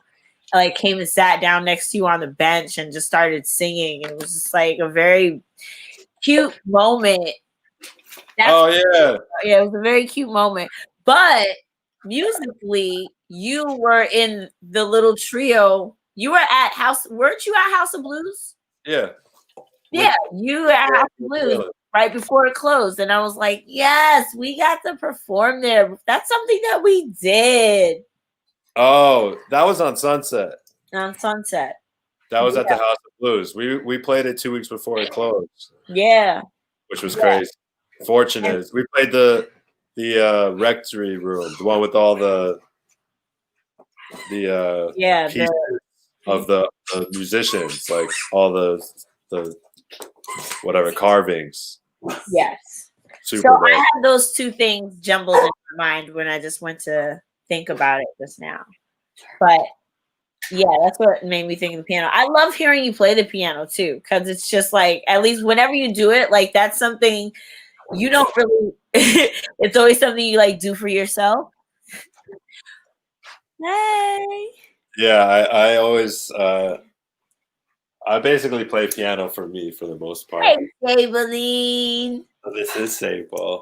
Hi, Sable. Maybe it's Sableine. She is beautiful. You are beautiful. Oh, now you want to be shy? Now you want to be shy? You're on screen now. Shy. Hello. Hello. She's like, Dad, what are you doing? It's bright in here. Was she just crying though? See, that's why you gotta let the kids cry. But yeah, that was I was playing the hand drums with Dylan. May he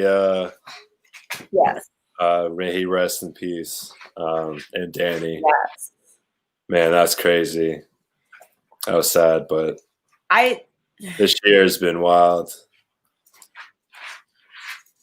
But that was a crazy experience. Yeah, we toured all over playing. We played in Chicago, a couple other places. Danny's another one of those. You're a part of the reason I got kicked off a bus. You're welcome. To that little podunk town in Michigan. When I was coming up from Chicago. Yeah, it was like some little town right in either Michigan or North Illinois. It's a really, really little town. Pekin? Peoria? Which one? Where were we? Peoria. On the way to fucking Peoria. I got kicked off the bus on the way coming back. How'd you get kicked off? Oh, I got kicked off because on the way up, they made a rest stop, right? So you're able to get off at the rest stop. You have a cigarette. The driver gets off the bus, whole 9 yards. Now, on the way down from Peoria, they don't stop. No, they stopped at the same rest stop. Now, I was sleeping. When I woke up, the door was open. People were outside, and the bus was at the rest stop we had stopped at the first time. So I get off the bus to smoke a cigarette, as you're going to do. And he comes out the bathroom yelling at us, get the fuck on the bus. And I'm like, excuse me? Y'all weren't supposed to get off the bus. Who opened my door? Blah, blah, blah. And then when we're like, yo, sir, you don't have to talk to us like that. I'm like, yo, I just got up to smoke a cigarette. Everything had already happened.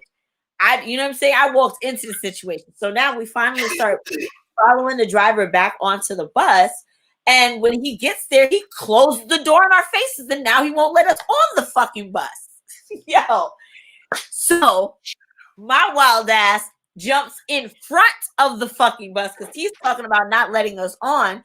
I stand in front of the bus and I call customer service. And I'm like, excuse me, I've just been kicked off of a bus while at a rest stop smoking a cigarette. And, you know, I don't understand because the bus driver called the company as well. It was like, this girl's crazy. And she's standing in front of the bus. And I'm like, fuck that. You got all my shit. You got my laptop. You got my book bag. You got no. This is not happening. So we're both on the thing. The police come. Here's the fun part of the story. And this is where I learned. The police come, straighten everything out. And they're like, all right. The police officer comes inside. He goes, all right, check this out. This is not the first time this has happened. We actually have a fund for this. So what we're going to do is we're going to let you get on the bus. You're going to remove your bags and things. We're going to take you over to the train station, buy you a ticket back to Chicago, where you were headed anyway on the train. And all you have to do is when you get to your destination and you have the money to afford to pay it, you pay it back to the police station later. And that's how they do it that's how they're able to buy people tickets. Like that's I'd be like, I'm actually going to New York. No, it doesn't work like that. No. But yeah, so the Peoria police actually have a fucking fund. Yeah, they're nice. They're nice people. Kicked off the bus because that particular bus line, I forget what the fuck it is. But it kicks people off often. That shit happen all the time. And they get stranded in Podunk. You're like, was that Terry? Terry kicked you off the bus? Yeah, he does that weekly. He kicks mad people off. Like, damn, fire him. Don't make a... No offense to people living in New York. I know this is facts. I mean, because this happened. It's the real story. So on my way back, and that's how I got back to Chicago that night. I guess that's nicer than being on a bus. Yeah, I mean, they gave me, I got to keep the change for my ticket, bought myself a drink, a nice drink, had a very comfortable ride on the train back. It was smooth. Yeah, that was nice. I was like, I don't mind it. Oh my God. Oh man. All right. So I love you. You love me. One big happy family. I kind of want to paint now, like looking at all of this love dripping down all over you from your painting. See this? Come down. You see this? Love. Yeah, you make my love come down, Paulie. No, you see the great song, but see this line? I painted that on Valentine's Day, and someone actually stabbed my painting that way. This thing. I see it. I didn't want to talk about the fatal action happening right there, but it's backwards. It's hard to remember that it's backwards. Did you deserve it, or was it a Shaggy situation? I mean, we were hosting Paulie's pajama party in Hermosa Beach, which was a body painting and art event. I painted this heart, and then I was just within the night hosting it, and then later it was stabbed, and like, okay, all right, I guess that one didn't like love tonight. They just maybe they were shot through the heart. art and is about, play their game. you They can't give pick love the and way laughter. people react to your art, and for me it was a reaction, so I was okay Mm. with it. I How do didn't, you deal with that? fix it. How do I deal with what? No, people's reaction to your art. Like, do you care about the reaction or like? To an extent, I care about my clients for sure. Like whoever I'm working for the most at that time, like I care. I care if my mom likes it. Like, I try to not paint stuff that they wouldn't approve of just Okay. because, it's like hand tattoos. They said not till they're dead. So, Like, all right. not So yet. then, pick your rings. Like So like, I'm getting both your names when you guys go, 'cause you made it weird. But right. I just you can't care too much. I care more when I ask than when people just offer. Like I'll have shows and I'll just people be like, I would have used a different blue, and I'm like, like, what do you want me to do? Change it? That's just an opinion. So like, some stuff you just gotta let it be. But I want people to look at it and smile, or look at it and have some sort of impact. Whatever message it may be. I try to lead with positive messaging. But I also like to. That's why the jellies are naughty as anything. So because like I would Yeah, get that out. I have have a one. message. I have Like, one thing that's really dirty. That can be I really feel like obscene. That can say some ill shit. Because all the other stuff is generally abstract and expressive and positive, or animals, and like I don't want it to be heavy messaging all the time. But I have this one lane of comic that is just a stream of consciousness, and not make just me. them. I mean, a lot of it's stuff people say around me. Like I listen a lot. Like I don't Yeah. really. I have headphones on right now, but I don't wear headphones generally throughout my day. Like people that go out with headphones on to not interact with the outside world, like you're missing out on the real shit.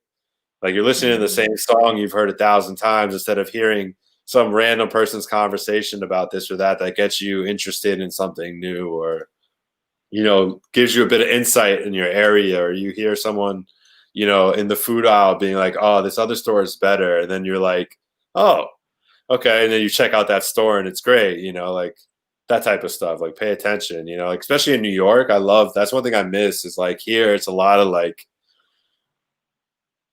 out there conversating happening, especially around election time. It was a lot of like I have no opinion in this room because everyone in here has a concealed carry and everyone in here does not agree with me. Like, Paulie, shut the fuck up. It's Shut true. that front door. It's true. So I learned when to be like, I mean, either way, their opinion's theirs. Like they hate my opinion, so whatever, like everyone has their own opinion on the matter. And so I just let people rock. Like if I know someone's racist or if I know someone's shitty, I tend to like slowly, respectfully back away from them. Like if someone's putting out bad energy, I like, my dog growls at people and I'm like, what's wrong with that person? She doesn't growl at anyone. Why doesn't she like you, sir? I don't. I don't get it. Yeah. Sorry. I want to talk so much, but New York is just not the place. Yeah, I mean, it was the place and it is the place at another time. But for me, I moved in April. You know, we were looking between us at a $5,000 a month check we had to write that we didn't have, Yeah. between living in two different apartments, and it was like we cut our spending in half and we got twice the space. And it's Mm. like I spent my pandemic being able to swim and go for walks and be outside and look at birds and Yeah. figure out what lizards they are and do something else, instead of, like if you if you have the opportunity to, transition, now is a pretty cool time to do it. And yourself, one thing I love about traveling, one thing that I don't know if everyone realizes or talks about is that when you get somewhere, you can be who you want to be. When you live somewhere, people have preconceived notions on who you have to be. You're always drunk. You're always talking shit. Go somewhere and just be nice. If you are judgmental of everyone, go somewhere and don't think about what anyone else is doing and just be open to everything and don't be totally non-judgmental. And if you're non-judgmental, go somewhere and look at everyone funny, and like be who, experiment with who you are. And, like that's why I am the way I am, is because I've been willing to change parts of myself that I didn't like and that I realized get poor reactions from people and that aren't necessarily the best way to be. Like when you go somewhere new, you get to show up as that new person, and that's you. It's not disingenuous. I just honestly like changing. Not everyone does. Some people don't like change. Some people want to live in the same place and have it look exactly the same forever. For me, it's like not once a week I move all the paintings so I could see something else. Like, right, yo, I just moved I've done it with the lights. Like, I'm still playing with my lights over here, but I moved my I'll give you a little studio view. What? Nice. So that's the pinball machine I'm gonna paint. Sweet. And that's where I paint most of my. That's the little lab right there, that little corner. But that's nice. Nice. This is my bedroom. I finally made space to set up my easel in here, so I don't really have to leave my bedroom. But I have another room over there that's just for painting, and then like a little meditation room. Where I just get my plant game up. Yeah, outside for us is like our little zen. See, like I don't work out there. Yeah. Snow. It's important to have intention for spaces. When you try to make one space 10 things, like you've been you remember how I lived when I was in the thick of art 24/7 and I had to keep it confined to a room. Like I lived crazy. And like people are like, how did you do that? And it's like I didn't enjoy being that cluttered and having that much art everywhere, but it was like I was working on 10 paintings for a show at a time, and I couldn't afford a studio. So now I have a studio where I can have a room to sit that doesn't have any of that going on. Right. I have my finished work in there, but it's where I go to not paint. You have to have, as the Gemini, not that is necessarily a thing, but like I've always understood the duality creatively too. I mean, that's one thing with drumming and music is like this sits next to me, next to where I'm painting. And while I'm watching something dry, I'm like, I'm like practicing. So right. I constantly like to engage in different ways. But it's hard, especially when you have to stay home all the time. Like that shit is tough because like most people aren't. You're always out somewhere. Like we know each other from the streets. Like events, out public. Like this has made me feel really great though. Like I love this forcing of staying in one place because like I think it forced me to deal like when you have to sit in the clutter, you have to like make sense of it and you have to clean it out, and it lets you unpack and as you acquire space, like, or can afford more space, you're able to like spread out and just like make room for give everything its respective space. Yeah. So that's been really nice. But it's you have to. I miss outside. Yeah, it's tough. It's like, look, New York is really great when clubs are open, when Broadway's open, because there's a certain energy of creative people that exists when everything's open. Even for, like, I'll tell you how bad it's gotten. It's that, like, last week I was down by World Trade Center because I had to go to, like, the Apple store. So I go down there and I'm walking in that hallway that they built from, I don't know if you've been to the mall that they made out there, but there's like a long hallway that connects that mall. Yeah, where you buy 9/11 shot glasses. Right.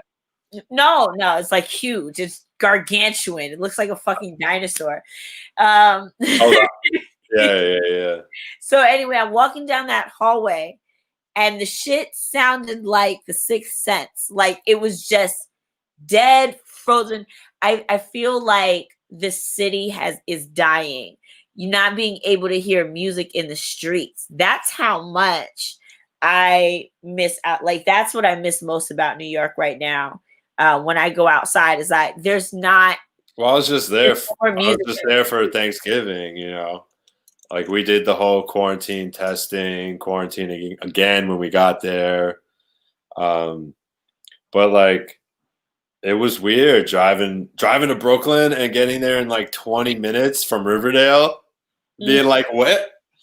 How am I driving straight across Canal and not stopping? I don't understand. Not once. Which has actually never happened one time in my life. Like I can't unless it was like blizzard, and even then there was still traffic because like certain streets were just open because they made sure they were plowed. You know, like anything leading up to a tunnel or bridge was always plowed. So those streets, even in snowstorms, were busy as hell. And so it's like it just doesn't feel like it has the same energy. It doesn't all the way. And I didn't like abandon New York because of that. But what I did was I made a step toward progressing another part of my life so that I can come back stronger when it's not dead because the people aren't there to do things. It's dead because the venue can't be open. Right. You know, and it's also hard because our thing. What are we supposed to do? When you're running between a business meeting and a Broadway show, that $8 coffee, you don't even realize is $8. When you're sitting at home and you have to Uber eat it to your house because you can't go outside, and that $8 doesn't make sense anymore. Right. And it now becomes $12 with the delivery fee. Right. So, you know, for me, it was like, I adapt. I drove around the country and lived places before. It's not like I've lived in one apartment for 35 years and then left. Like I had just started renting in New York a year, 2019, basically. I had gotten back from being on the road for 2 years. So like I had just gotten back to New York, and then it was like I had just been to 40 states where you could get a $2 beer at a dope ass spot. And like I'm sitting there going like, I have so much work to do, and I'm doing it to try to maintain a lifestyle. And that's where the pressure is coming in. I can't comfortably work because I'm under so much pressure all the time to produce so much. And then it was like, I can slow that down for a minute when there's nothing to do and come back with a better skill set. Right. Better manage my events, better manage me as an artist, better manage what I do, better manage how I get the art to people when it is open. But right now, you know, Florida is wild. And like, I don't trust it and I don't feel safe here. Like, I'm not safe. Like, people around me, I constantly am worried about people. But at the same time, like that fear keeps me motivated to get to a level that I want to get for the time that I'm here. You know, so I'm not just complacent while I'm here. If I got here and it was just party Florida, it might be different because like it's easy to get lost down here. It's easy to get lost in New York too. Yeah. I mean, it's easy to get lost anywhere if you don't know yourself. You know what I mean? Like, you know, I think. But just for now, I could at least like I'm down to 195. I'm at the right body mass. I'm in good shape. I'm not drinking anymore. Nice. Like you know, like and you know me, like I was sponsored. Like I was like encouraged to drink for years. Like the more I drank and partied, the more my events were crazy and would continue to make money for the fucking venues and stuff, you know. So it was like I'm using this time to if everything's changing, what don't I want to be there when I go back to reality? Mm. What can I change about who I am? What can I change about myself that will lead me on the right path coming out of this stuff? Because right now it is weird as hell. You know, like having to constantly think about like online presence and you know, how am I going to do live art on like am I going to be Bob Ross and like start recording Happy little trees. like I don't want to Happy start little trees and then decide. you know, like I don't know if I want to be that person. Like part of painting live was the human interaction. Right. Right. Like painting, showing everyone my technique all the time isn't really my interest. Right, because like you're still alone, kind of.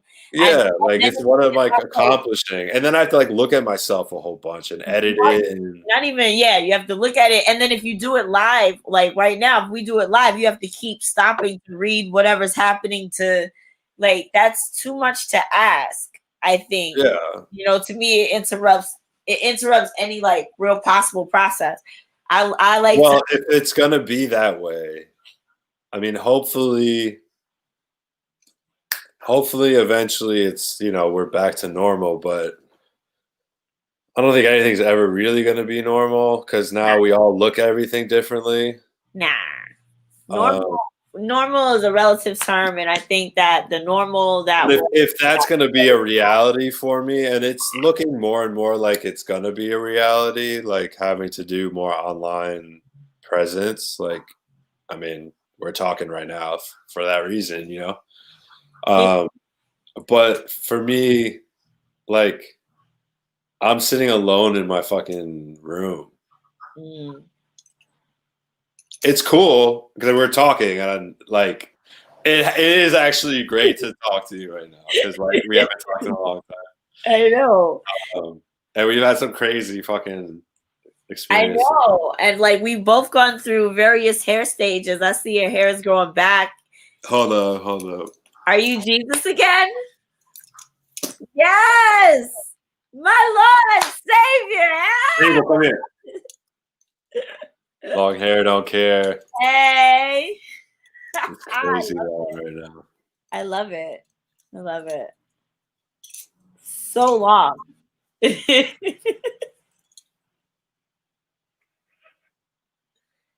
Getting there. That's what she said. But yeah, that's been fun too. Growing my hair has been fun. Yeah. This is the longest my hair has ever been for sure. How long? I usually donate it by this point. How long are you gonna grow it till? I don't really know. It's kind of like a meditative thing for me right now. I made that shit. Let it like drag on the floor. Just I do. I braid it all the time.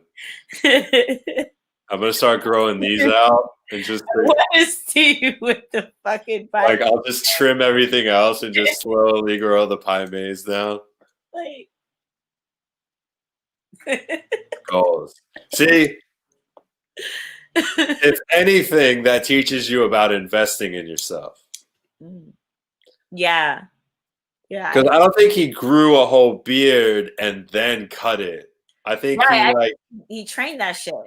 That was definitely some managed hair growth. For sure. I agree with that theory. They said that Sable bring a goat home. What? I went to my friend has a farm. Something new. I keep trying to like experience new things. I've been to ranches and stuff a bunch all over the country, but this was my first one in Florida, so it was cool. and they had baby goats. They had 9 little baby goats. Aw. And so I got to hold. Can you adopt a baby goat in Florida? You can have wildlife here, livestock. In New York, you can't. Yeah. You're not supposed to in New York City. But I just want to know, can I? Oh, so I can. I can. Maybe I will adopt a goat. You can for sure adopt a goat like down here. I mean, if you have the space for it. That'd be a lot, though. That'd be way too much. You know what I mean? That's just. Yeah, if you have a yard, you're pretty much okay, but you have to have a lot of grass growing. Mm. Yeah. Plus, I would only just like raise it just to like eat it. Like that's basically it. Like, I want to raise my own animals and like just eat my own animals like that. Like not just for me, but for like the community. I'm gonna learn how to butcher some shit. We'll see. That's coming. I can't hear you. Did you? Oh. Oh, sorry. I was yelling at Sable. Aww. I could hear her eating the cat food in the kitchen. Oh, wow. So. She's getting yelled at, but she's a 9-month-old puppy is a 9-month-old puppy. Oh. Everything is fair game right now. She hasn't learned boundaries. But she's a good girl. Oh, yeah. She's a beautiful girl. She looks like a good girl. She doesn't look like a troublemaker. Like she's too sweet. Well, we got her at 11 weeks, and I've like every day I've worked with her since then. You know, we take her out, we make her meet people, and we don't let her misbehave when she does. And so she's a really friendly dog too. I mean, she's half pit bull, half Boston Terrier, so she's like 2 of the most loving breeds. Like I know pit bulls can't help the fact that they're prize fighters, but they're loyal and lovable. Yeah, they're such cuddly. Like they will just cuddle up with you. And I mean, there's a reason they are the way they are. Is because they were bred for protection. I mean, people abuse them and fight them, and you know they're used in popular culture to portray danger, and so people are scared of them. But like pit bulls are the derpiest, sweetest dog. Like she has all these little shirts and stuff. She wears all sweaters, and she looks like a goofball. Like this little pit bull face with like a little fake Burberry sweater on, like with a turtleneck. Like she can't be tough if she tries. She tries to growl. We're like, oh please, you know. And so she's great. She's gonna show you one day. Watch one day. She's like, I'll show you. Oh yeah, she does. She secret poops and whatever, but she's still a puppy.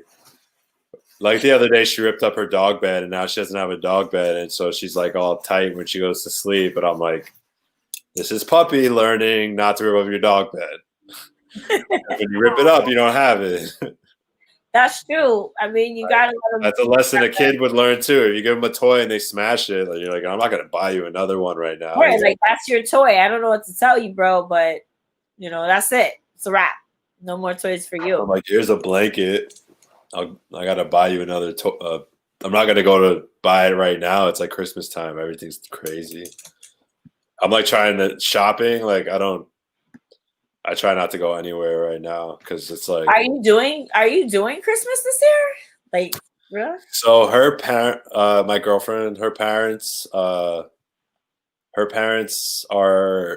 in like an hour and a half south of here. They have a house in New York, but they also have a house down here. Mm-hmm. And so they're there and they're quarantined, and we are home, not leaving.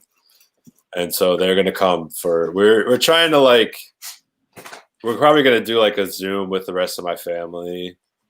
But we saw each other for Thanksgiving, and it wasn't gonna happen this year, which is kind of scary, but sad more than scary, you know. But we're all just trying to be. You have to understand at some point you got to be as safe as possible. Nah, dude, I totally understand. Like it's been a thing this week. You know, I was starting to feel a little down because my kids, they want to spend Thanksgiving, you know, Christmas with their great grandmother, and she's like elderly and stuff. So I'm like, all right, cool. then it doesn't make sense for you to come to my house first and then for me to bring you from my house to your house, because like that's way too much. So like I'm gonna do the virtual thing with my kids since I'm down in Brooklyn and they're like in her area. Oh, that's tough. Yeah. And they see her regularly anyway. Like I would rather them be able to see her regularly. Yeah. I mean, that's the thing is, it's not, if anything this year has taught me is like, it's not just about you, you know? Yeah. So like for me, like every year since I was born, my parents have had a get together the night before Christmas with their friends. Mm. And so this is the first year in 34 years I've been alive that's not happening. So like there are a lot of traditions that are just gone right now. And, and it's not like I can huff and puff and make it happen. It's just gone. Right. That's just the way it is. They're not gone forever. They're not going to come back. We're not going to not see each other at another time. But like certain things right now is like about, look, I want to have Christmas again with my dad next year. So if I got him sick this year, then he's gone. If I don't see him this year and he stays home and they're safe, then we can move on. You know, like you have to adapt. And, you know, we talk all the time. They understand, you know, that it's harder for, I think, the kid, like for you to not, like my mom is like really having a hard time with it. I'm having a hard time. You know, I am a mom, so I have a hard time with it as well. You know, my mom is like mama bear to everybody. Like family is like number one. And so for her, like having to like, you know, my brother and his husband, thankfully, are going to go over, I think. But it's hard because she's used to having all my nieces there. And yeah, but, you know, I think that also brings up the, you know, to me, it like just, I think it makes space for the world, like for people to like, again, kind of rebuild humanity, because just because I can't come to you physically doesn't mean we can't call each other. Or, you know, I've been like starting pen pals with people this year. I love that's one of my favorite. I've like brought back pen pals in my life this year.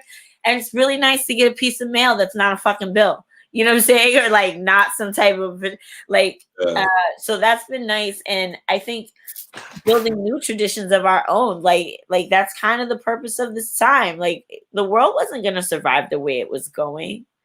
You know what I mean? Like one way or the other, the monster was going to get like broken down.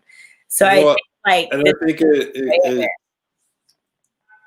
if anything, this year has allowed us to like look at every part of society and like what things are still important, what are essential, what can kind of like go away a little bit. Word. Like maybe we had too many restaurants.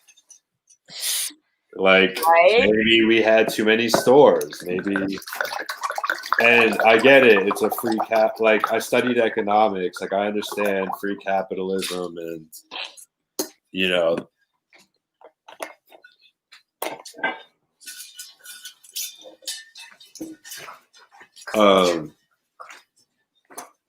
But yeah, so you know, it's hard, but it's, you know, it's I think it's important to try to evaluate the important things and to try to understand that some things aren't important anymore. Some things don't fucking matter. No, not at all. And I really thought they mattered, and they didn't matter. Right. You know, and there's some things that were way more important than I thought. And people that were way more important than I took people for granted and they are gone now, you know. Like literally I've lost a few people this year to, you know, this bullshit. So, you know, it's been perspective too, you know, like not my aunt passed away and I couldn't go to we couldn't have a funeral. Right. My condolences. Like literally they were like, we we can't have this right now. We're like, what do you mean? Like, so we we're a very close family. For us not to be able to honor her in that way, like we all had a Zoom meeting and talked, but it was like, this sucks. It's not the same. Like really good people are gone because of negligence and poor management. Right. And not for anything of their own fault, And it's hard to, come to grips with certain things, but you either curl into a ball or you let the wound heal and you keep pushing on, Or you do both. You do both sometimes. Sometimes when you first get hit, a ball, and then you roll down the hill, and you get back up again on your feet, and you just get shout out to your life. You be like, yeah, shout out to your life. I found like a value in yelling. I found like a big value in like not yelling, but like. Well, you're a New Yorker, so that's New Yorker, but. Like it when I say yelling, I mean like it's like an internal yell, just not silence. I think there's a beauty in silence that I found, and there's a beauty in like you don't always have to be confrontational. That's the thing I've learned. Especially down here, because every person you talk to, not every person, there are some really awesome people down here. But like a lot of people you meet, especially like in random situations, like are extremely duffable. Like I want to punch people all the time. I want to yell at them like that's not how things go, or that's racist. Like you shouldn't say that, but I have to just be like, he's got it. You just got to realize that like some people, it's not worth you fighting it. Like they're going to get what's coming eventually. Like you can't always confront everybody about everything all the time. That is true. You can't fight every fight. You can. You got to sometimes be like, this is not my battle. I can kind of just ignore this person and understand that some people, they recognize that you might get upset about what they're saying. So they're going to say it. Some people are trying to bother you, because they're bothered by shit they don't understand. Like most people that are racist toward another culture don't know anyone from that culture and don't bother to learn anything. Like, so they have this irrational fear of other people. And it's like, once you start learning about other people's culture, you're like, oh, everyone's exactly the same. It just tastes different. It just looks different. It just, you call it something else, or, the tradition's a little different. You get together and sing this song instead of that song. Like you learn to, open your eyes to it. If sometimes when you just let people think they got away with it, because then they say the next thing, Some people talk at me and they just keep saying worse and worse shit. And I'm just like, go ahead. Like you're racking up all the shit points. Go ahead, buddy. Like, I don't need to get upset. Like, you obviously don't understand the world, like I started to feel bad for people that were that way, that felt the need to be negative toward other people all the time about like everything. I got time for it, If they come at me with it, I just meet them with something totally off topic and positive or out of the blue, or reference something weird that makes no sense so that they get confused, and then we're talking about that instead. Like just let people be crazy and just ignore that part. Like everyone's brought up with they don't know necessarily, just because you're taught something doesn't mean it was right. Look at every book in schools. Like, okay, sure, that's how that went down, because you're writing it as the person that wants. You get to tell the story however you want. You're not telling facts. See, and that's why I think that's why I'm doing this. That's what the ClapBack is all about, like telling other stories. Like I think it's really important, that the value of story to me has become apparent. And then like I was watching I just finished watching Ma Rainey's Black Bottom, the movie, with somebody, and they were like, yeah, I didn't like it, and I was like, it was uncomfortable, but I did not like it.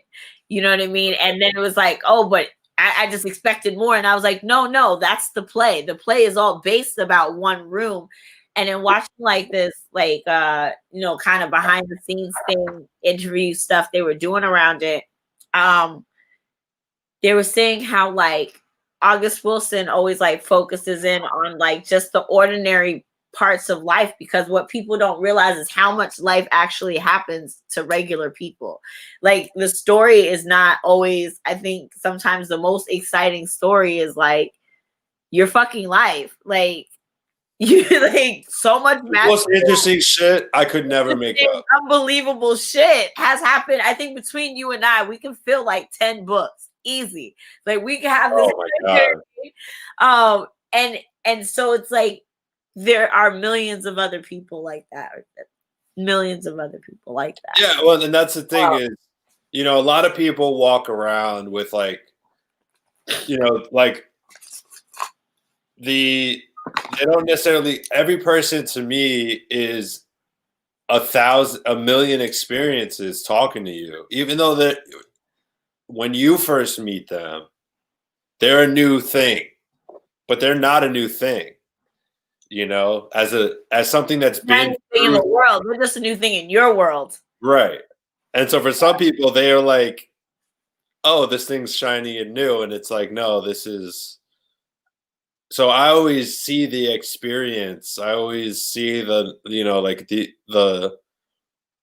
the chance of knowledge from people, and from like talking to like a crazy dude on like the middle between and Broadway, the guy who tells you that like about why there are rats, or like, and then he gives you some weird actual scientific, or no, he said he started talking about rats, and then he said to reread Winnie the Pooh as an adult. And I went and read it, and it's like, it is kind of like there's like really interesting references, and like it kind of has a different tone when you read it as an adult than when you read it as a kid. Yeah. And so it's like, that was someone that people would look at and go, that guy is crazy. Don't talk to him. Don't engage him. But I'm like, no, this guy went crazy. What? This guy is 65. What happened for 64 years before he got to this room? He didn't start out on this. He wasn't spawned at 60 years old. Like, what is that story? What is that? What makes that happen? Who is that person? So I always engage people. Like, I always see that, when someone's being crazy, people are like, oh, get away from them. I'm like, no, what's going on? Are you okay? Like, yeah. Why are you being crazy? What happened? That's also it. It's like the language that we use sometimes, it just like for example, when there's a national conversation now about people's mental health is now being a big trending topic, right? But like when we really come down to the like reality of mental health and how it's managed, like just on a regular basis, where like if someone starts displaying what's the word, like manic going into a mania, or someone's bipolar and they start like, or someone is depressed and they're in a state like, or when people start displaying these things, we have a tendency as a people to be like, oh no, you're doing the most, you're way too much, I can't deal with, you're too heavy, you're too right. And push people away because of that, and then label them crazy, like that makes everything okay. It's the easy way. I mean, we like to right now, again, like we're definitely in like everything gets a quick label. Like everything is your first impression is that whatever your first impression is, that's that person's entire story now. And it's just not true. And it's how a lot of people act, is like, if you're this, you must be everything else. And it's like, people are complex. Like, when someone likes something that I don't agree with, I'm curious as to why they like it. I don't just say you're an ass, shut up. Yeah, I but you know what? listen, because there's got to be some reason they, unless it's like my grandfather wasn't, then you're like, okay, you just were born into being a piece of shit. Okay. But like for a lot of people, there's an experience, there's a thing that, every feeling, every thought you have is shaped off every other thought you've ever had. Right. And so when someone gets to a certain point of thought, you're like, what have been your thoughts your whole life? Like I like to think about that with people. Like when I meet artists, I like to not just look at their line of work, but I like to like engage who they are, get to know them as people, get to work with them as people, get to collaborate, get to learn about why they are who they are. And a lot of it is crazy ass experiences. And people like yourself, like you go through hard shit all the time. I know it as your friend. Like, and you just show up and you tell people to love themselves, and you tell people to shout out to their life, and you relentlessly are positive, even though sometimes shit is just like you literally like, yo, I am not able to go home. Can I? And I'm like, whatever, crash. I don't care. Like, who cares? Because like when you live a life of that, sometimes shit happens, and it's about being who you are through it, and not letting it always shape who you are, but it might shape how you handle things, because it's happened before, and you can see the signs, and like I say, like I microdose at times, and it's when I know the signs of when I'm getting depressed, and so I pay attention, and I look at I understand I have to take a minute or shit's gonna get bad. Right. And so if you either ignore it, you ignore the signs, or you work to change. And like I had my struggles growing up with learning problems and things that I was told were problems. They told me I had ADHD, which as an adult is a superpower, because everyone's tired and I'm still doing shit. And people talk about multitasking, like, how you doing? How do you get so? Because like this is what you don't understand. Like when you harness it and when you work, tasking work. Like it's a constant struggle, because everything's shiny and everything's fun and new, and sometimes. But like when you do harness it, it can be insanely productive. And I like one of my best friends in high school one time, like we did a shit all day. We ran all over New York, and he was exhausted. And I was like, all right, I'm going to go to blah, blah, blah. And he's like, you're not tired? I'm like, no. He's like, dude, that's a superpower. And I'm like, what? Yeah. Like, I'm tired as hell. I'm like, up doing stuff. It's just as, I think that stems to humanity again, where I was to change humanity. The doctors looked at, and because teachers saw it as a problem, for them to get the right scoring, because I was more to handle, they said I was a problem. I wasn't a problem. Right. You didn't want to do the work, and so you called me a problem. Or you didn't have the tools. Or you didn't have the tools or the experience or knowledge, whatever it was. Yeah. But I was like, that's why I do what I do on some aspect, is because I have the energy to do it, first of all. But also it's because I was told I wasn't going to do things. And I was like, no, okay, I'm going to do twice as much. Not because you said it. I don't care that you said it. You're just another opinion, like that's my whole thing, is like, I care what I think about it. And I listen when people talk to me, and I think about what they say, but at the same time, I don't care, because at the end of the day, you're talking to me from all of your experiences, and I don't know that you've all had all the best experiences. So you might be wrong, and I can't prove you're wrong, and I can't prove I'm wrong. So I have to just let it go. I hear it, I listen, I adapt. I don't, like, I used to wear some wild ass shirts that said some ill, crazy shit. And I don't wear them anymore because I have more respect for people. It doesn't mean that I don't want to wear those shirts still. You have to understand that it's not about you all the time. And, you know, it's easy to be offensive. It's hard to be nice to people all the time. Right. Especially when you're dealing with them, because you want to just fucking yell at everyone. You're like, oh, give me a hug. except for don't touch me.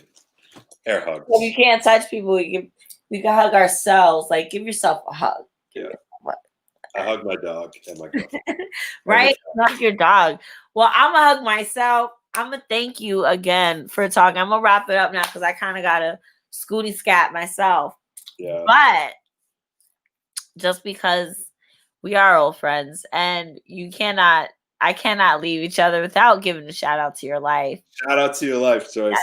Your life, Paulie Nasser, and Justin Munoz, who becomes me. If this is a throwback to so shout out to 7 years ago. So shout out to Justin, Art Becomes Me, at become.me, I believe. And also shout out to 07, which is the band that we're playing along to in the song. Oh, all right. So I want to give credit where credit is due. And that is, I can't remember the name of the song off the top of my head, but the band is 07, dope, super dope band. It's not original content. It wasn't Danny and I. Danny's singing. Right. Oh my God, look how young we all are. Oh my God. Back when I didn't have to try to be skinny. Back when I was just working so much that like I just was naturally 180 pounds.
Shout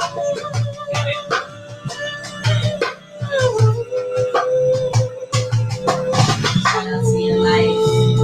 Shout out to your life. If you're not loving it, you're not doing it right. So shout out to your life. Give praise every day, but the shit could be strife. And this shit is not right. So give a shout out to your life and say shout out to your life. Shout out to your life.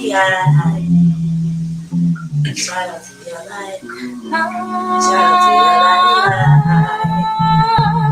Praise every day. Give stress all away. Give it all away. Leave it all on the page. Leave it all on the stage. On the microphone. Say what you gotta say. Just breathe. Breathe it like rain. Give a shout out to your life. A shout out to your life. Cause if you don't love it, you're not. Say if you don't love it, you're not doing it right. Shout out to your life. Shout out to your life. Never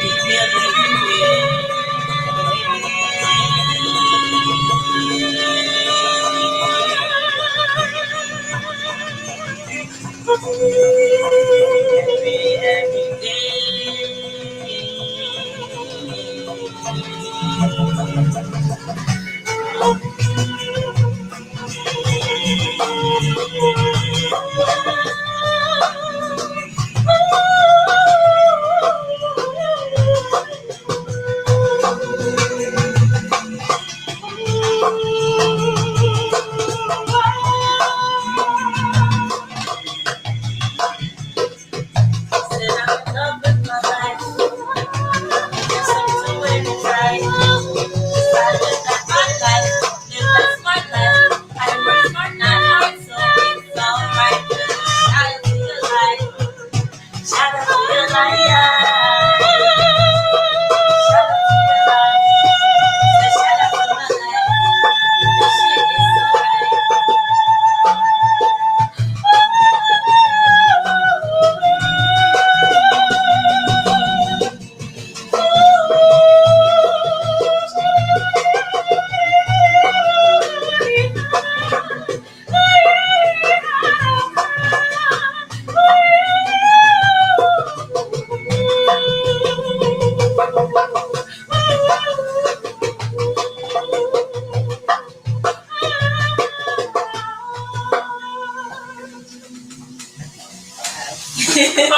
Ah,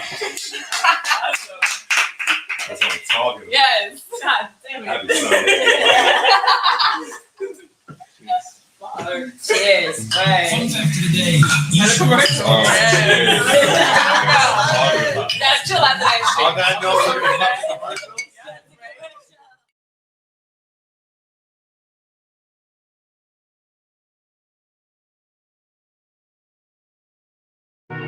for an artist, everything needs to be influenced. Yeah, I made like a whole Don't limit playlist. what can influence you. I might just meet someone for 5 minutes and then I want to Yeah. hear the reason behind one of my favorite things. Becoming parts of these families, because that's what they are. All these collaborators are all just family. And if you have that mentality, everyone, it's a positive atmosphere to be around.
Oh, Maria, wow, wow, wow. Oh, Maria, wow, wow, wow.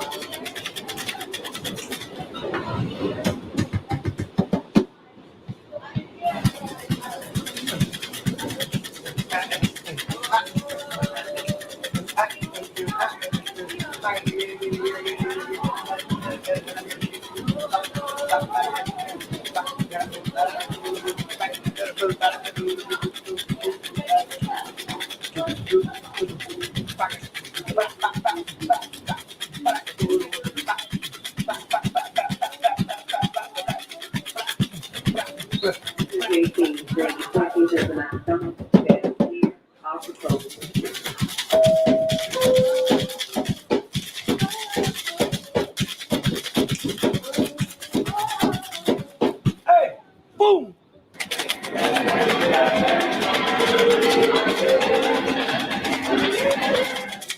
Oh, Maria,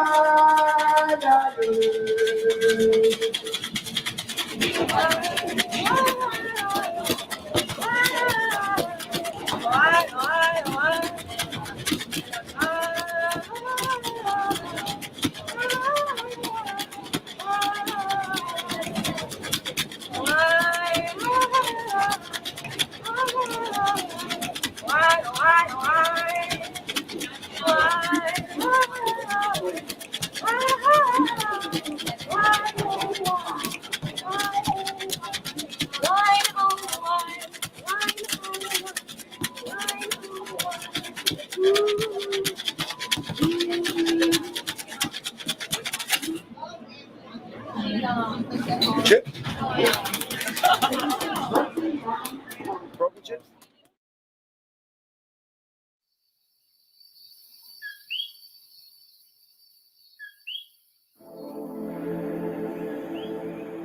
I just find it interesting because when I'm filming artists, I see the fact that to them it's art or nothing, and it's inspiring, and it's one of the reasons that I film. It's the reason I do what I do. It's really the only time in my life while I'm in the process that I feel whole. What in your life allows you to feel alive? It's what's true to you. It's your art. It's your passion. You do what you love and you push to inspire others. You never know if your work is gonna change somebody's life, you know. You as an artist, you have a duty not only to yourself, but to other people. You make art for others, and so many artists have died to promote their cause, whatever it is. Your art is only for you, for your process. As soon as you're finished, it's for other people. So think about that.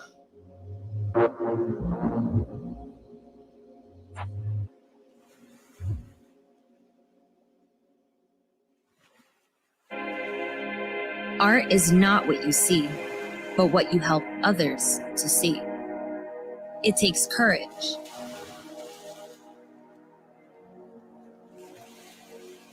In the summer of 2016, that idea took us from New York to Puerto Rico, La Isla del Encanto, where we teamed up with 2 local revitalization projects to create murals that would shine a new light in the community.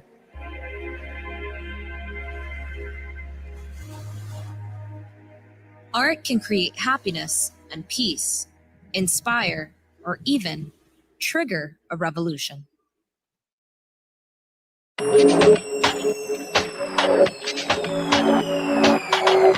Known for its stunning beaches, music, and artist community, Rincón was our first destination.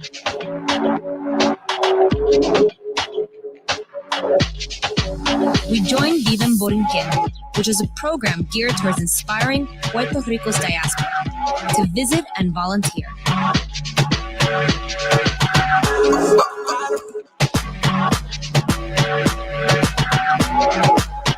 We teamed up with multi-talented local artists to paint the amazing indoor skate park, which doubles as a community center.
Creativity and love was thick in the air. It was magic.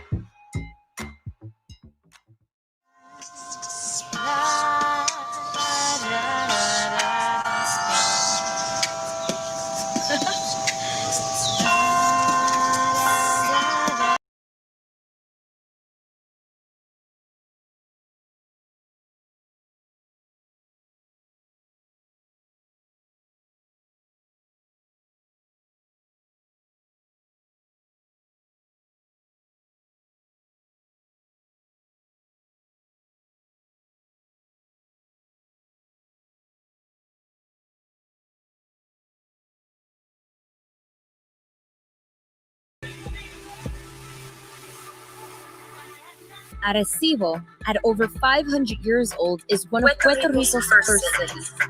Once a strong economic focal point of the island, Arecibo is now unfortunately a veritable ghost town like many other cities.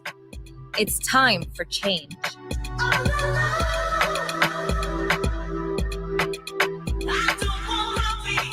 To bring new life to this beautiful city, we teamed up with Arecibo S500 and talented local artists to paint some of the oldest walls on the island.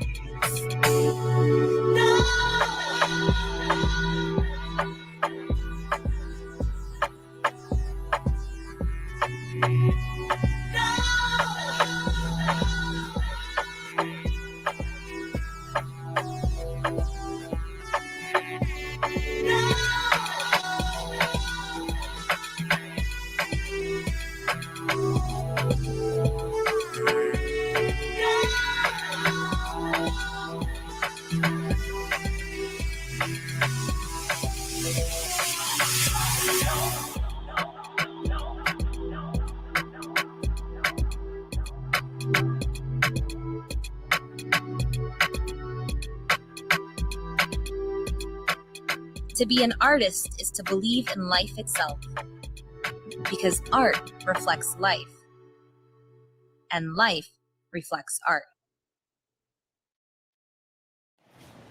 ¡Go! Se acabaron las chuletas, ya no hay más tostones.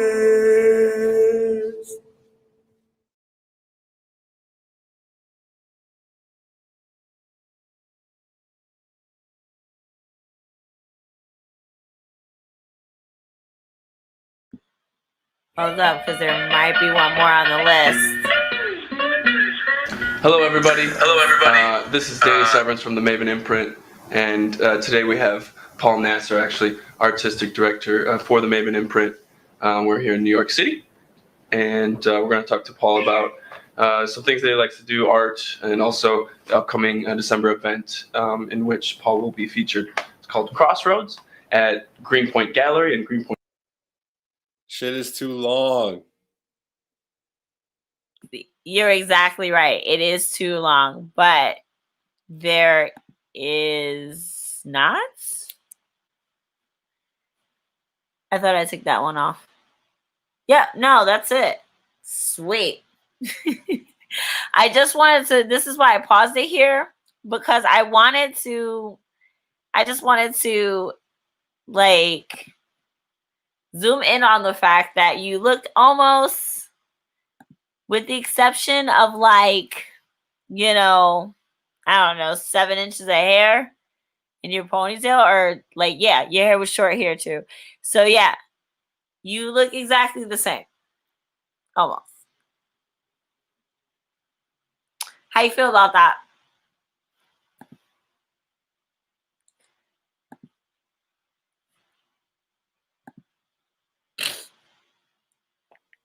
I feel good about it. Yeah. I feel good. Sorry, you muted me, so you I did. It was just for a second. So we should end with that cow one, the one that said the cow. That one's dope. The cow? That was like one of the first real projects I worked on as like an independent artist, where I was sharing it. It was in that, under that last video, there was one that said the cow. On that screen you just showed. Right. This is where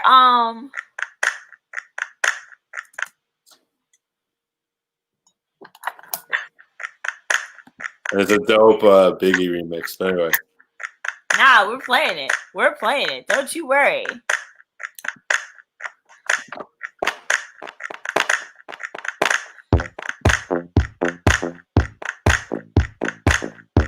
Wait, mute yours though.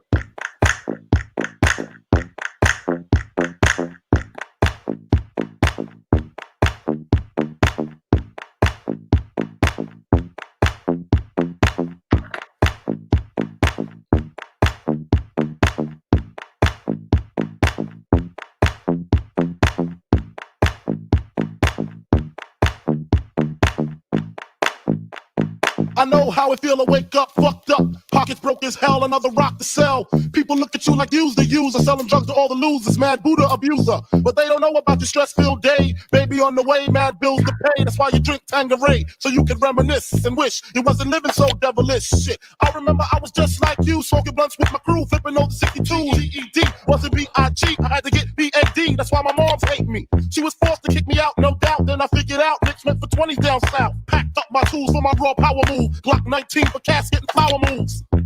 Oh, the baby. And what they don't know will show on the autopsy. Went to see Poppy, got me a brick. Asked for such a sound and he wasn't trying to hear it. Smoking mad Newports cause I'm doing court for an assault that I caught in Bridgeport, New York. Catch me if you can like the gingerbread man. You better have your gat in hand cause man.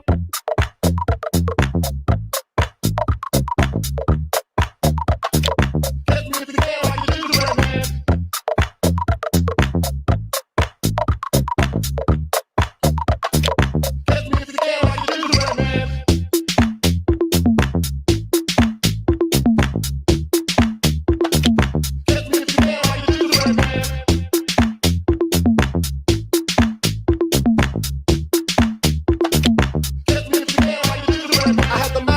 I'm in the caravan on my way to Maryland with my man Two Tex to take over this project. They call him Two Tex, he told Two Tex. And when he start the bus, he like to ask who's next. I got my honey on the Amtrak with the crack in the crack of her ass. 2 pounds of hash in the stash. I wait for her to make some quick cash. I told her she could be lieutenant, bitch got gas. At last, I'm literally lounging black, sitting back, counting double-digit 1,000 stacks. Had to re-up to see what's up with my beeps. Toyota dealer thought I had a Jeep on the Jeep. See who got smoked, what rumors were spread. Last I heard I was dead with 6 to the head. Then I got the phone call, it couldn't hit me harder. We got infiltrated. Like you know at the Carter, heard Tech got murdered in a town I never heard about. Some bitch from Alberta over nickel-plated burners. And my bitch swear to God she won't snitch. I told her when she hit the bricks I make the hooker rich.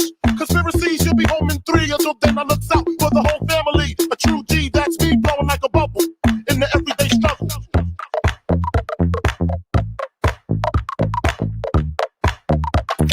Bubble in the everyday struggle.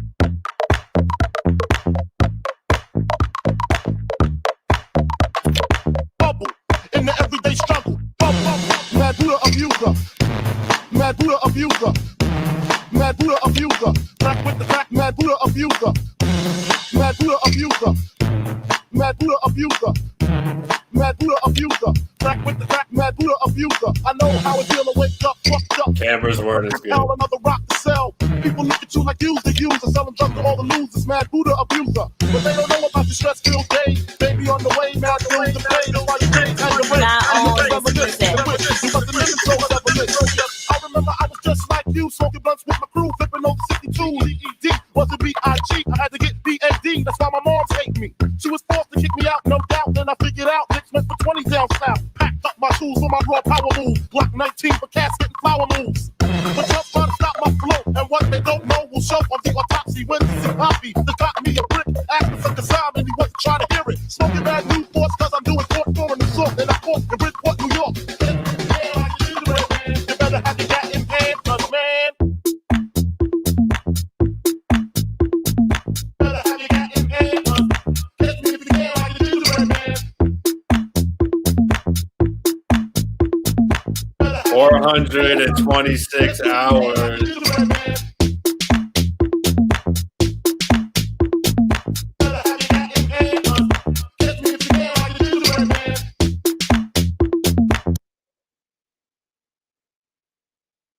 Yo.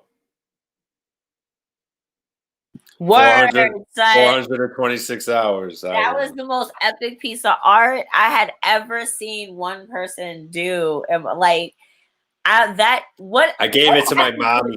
What happened to the cow? Because I remember watching you build it. That shit was gruesome.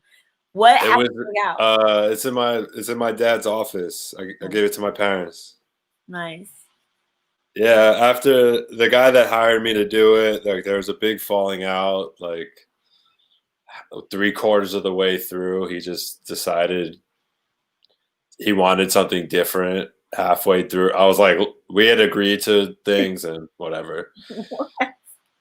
It's a long story that I don't really want to get into. Right. But, it was a good learning experience. And so I wanted, I loved it. And so I showed it a bunch. It got me a bunch of shows because people were like, this shit is crazy. You're obviously serious. Those were all with big ultrafine markers. So basically like ballpoint pen. I actually hung a string where I made the light source and I would fill each balloon to the right light. So like, that's why it looks so like peaceful together. Yeah. Because like I used really old methods to do it, but in a new way. And then I made the video because I was taking pictures on like a shitty digital camera during it.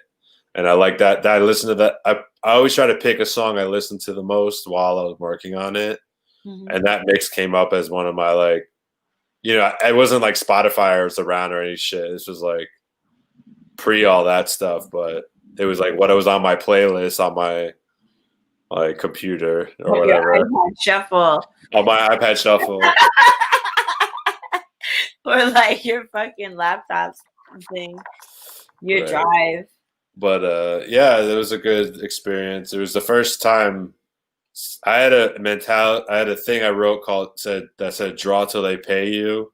It was sort of like a note to myself to work on myself until someone gives me value, and then I have value as an artist, And then the more I did, the more I upped my value. So if I did something for a certain price, the next price I would try to get a little more and work a little harder on it, And so I increased my own value that way. But I always had this mentality of like, you're not good enough until someone's willing to pay you for it. If this is what you want to do for a living. If you just like to paint, it doesn't matter. Just have fun. Right. You can paint. There's a difference. There's a difference. Yeah. Like for me, it was about getting to a certain level in terms of what I have accomplished for myself. Like I don't really need validating from other people because I know I've done all of those events. I know I've completed all those projects. I know people were happy with their results. So I can hang my hat on that. I don't stress about perception. And, I just now focus always on just improving my art, as best as possible. And using it for good. Always use it for good. Gotta use your art for good. Mm-hmm. But I miss people. It sucks. Like art's fun, but it's way more fun in a room full of people that can talk to you about it. You know, and we do it a little bit here at the place, but I'm constantly concerned, and you know, people get too close, and I'm like, just not comfortable yet being around people like that. You know, Yeah. It's just people don't care so much here. And it's one thing when I was in New York, I felt like everyone kind of cared for the most part, which made me feel a little We safer. do. I think when I go out, there are few times I walk out the house without a mask on my face. And if I can't check my pockets and find one, I'll immediately turn around and go and get one and make sure I have one on me. And yeah, that it used to be like phone, wallet, keys. Now it's phone, wallet, keys, mask. I actually leave my phone at home sometimes. When I go for a walk, my constitutional, I just leave my phone at home. Yeah. Yeah, because I don't want to talk to anyone, and I don't want to be family. And I don't want to mess with my natural vibrations for a moment. I kind of just want to be with nature. Yeah, it's interference for sure. Yeah, that type of interference. I'm Gucci. I got metal inside my body. I can't. I don't need that. I love you, Paulie. I will always love you forever and ever. I think your ClapBack is so real. And I always. I can't wait to see what granddaddy Paulie is gonna be like. You ever think about opening a school? Yo, you wanna know how granddaddy Paulie's gonna be? You ready for this? Yeah. I got my niece. We got my niece a little unicorn backpack that has a slot down the middle of it. And she's a kid right now, and I know it's gonna be a stash at some point. Oh, and I can't wait. I give my dad so much shit that I can't wait to get so much shit. So we'll see. But yeah, I would love to. I mean, one of the goals is to open an art space that's gonna work as kind of a multifunctional art space. Trying to figure out where right now, because that's the hard part. It's I love it down here, but I'm not. My longevity for this many wildlife is sure, it's fleeting. I miss Brooklyn wildlife. You know what I mean? I just saw him down here. It was great. Yeah, I saw. That was so dope. He had me so worried for a minute there, losing toes and shit. Yeah, well, sober is dope. Actually, sober's pretty fucking dope. It's the new wave. Yes, green juices and golden milk. I traded the gold the turmeric colored whiskey for real turmeric juice. Yeah, turmeric's great. Yeah, butter. Ginger, lemon, all that good stuff. I need to go boil some ginger my damn self. That juice life. Paulie, I love you so much. I love you too, Joy. Cleaning up earlier, it's funny because I had started to paint. I was gonna paint while your playlist was on, and finished this painting, and some paint had got stuck right at the top. And instead of me putting it down onto something, I was just trying to squeeze it real small. I knew I shouldn't have did it, but I did it anyway. And the fucking paint leapt up, and it was kind of Animaniac. It was up and down. And so I just had to wash all my bed sheets real quick. That's why I let that playlist go so long. I saw you jump up. I was like, oh shit, yeah. It just it looked like a snake in the air. You know when you used to make when you're I could make this rubber, right? It was one of those kind of air. So thank you so much for being on ClapBack. Yeah, it was my pleasure. Thank you for everything you do for the world. I'm down to You know? jump on anytime. You know that. Word, and just we need to talk more often because I miss talking to you. Yeah, you know, it's weird. It's like I'm so used to seeing you that like the thought of like let's set up a Zoom meeting is like I'm Wait, still what? not used to that shit. I'm like, what? No, let's just call. Oh wait, we can't hang out. Oh We fuck. can't Okay. hang out. You can call me though, like FaceTime. I know. No, I have to be more conscious of it. It's hard. It's new. I don't like phones. I don't want to No be one in front likes of a phones. computer all day. You know, And like to just FaceTime someone is like so. I think it's a like whoa, yeah. It's a commitment. That's you better have a commitment. You have to be a child, like either a Yeah. child of mine or like I have to be your child. Like that's the only scenario you get to Exactly. immediately. But It's crazy. yeah, we'll talk more. I love All right, it. I love This is you a great guys. little thing you're doing. These are some really good conversations you're having. So Yeah, because conversation that like again, like story, like conversation is what it's I'm good at. understanding. It's how you understand things. Yeah, it's what I'm good at, and it's like I love to hear people's lives because Well, I think right now it's important to. We did so much. You know what I mean? Yeah, And we set up so many things, and we made shit happen. And now it's like, it's nice to get a moment to talk about our experiences and how this is a time for some people with like I couldn't imagine just getting out of college right now. Like this has got to be yeah, that's terrifying gotta time. suck. So like if What are they gonna if we do? can instill some sort of hope, like I'm Although cool. I think people getting out of college right now, like if they were like, I mean, they have a golden out there, opportunity. yeah, As long as they're smart and safe about it, like you can make moves right now. Also, has college ever really been the deciding factor? No, but there's a lot of people like, that are finishing it right now. The The thing is if you're gonna go to the route of not caring about college, you have to be very on top of taking care of your own shit and like and be actively trying to improve yourself because that's some of those things are instilled when you go. Like, there's a reason you go to college. Like it's not just for the piece of paper. There's certain things that you learn how to do right, and like just socially and professionally sometimes. Yeah, because that's a steep. Remember, you're around people. When you're 19 around a bunch of 19-year-olds and you act like an ass, someone might punch you. Right. Like that teaches you in life to like talk right. Like it's things that you learn that are important for your experiences and how you act. And like, but at the same time, it doesn't really matter if you're willing to put in the work and do stuff. It doesn't matter. Do you ever think of yourself from like a historical standpoint? You know what I mean? Like, I more think about stuff like off the wall and leaving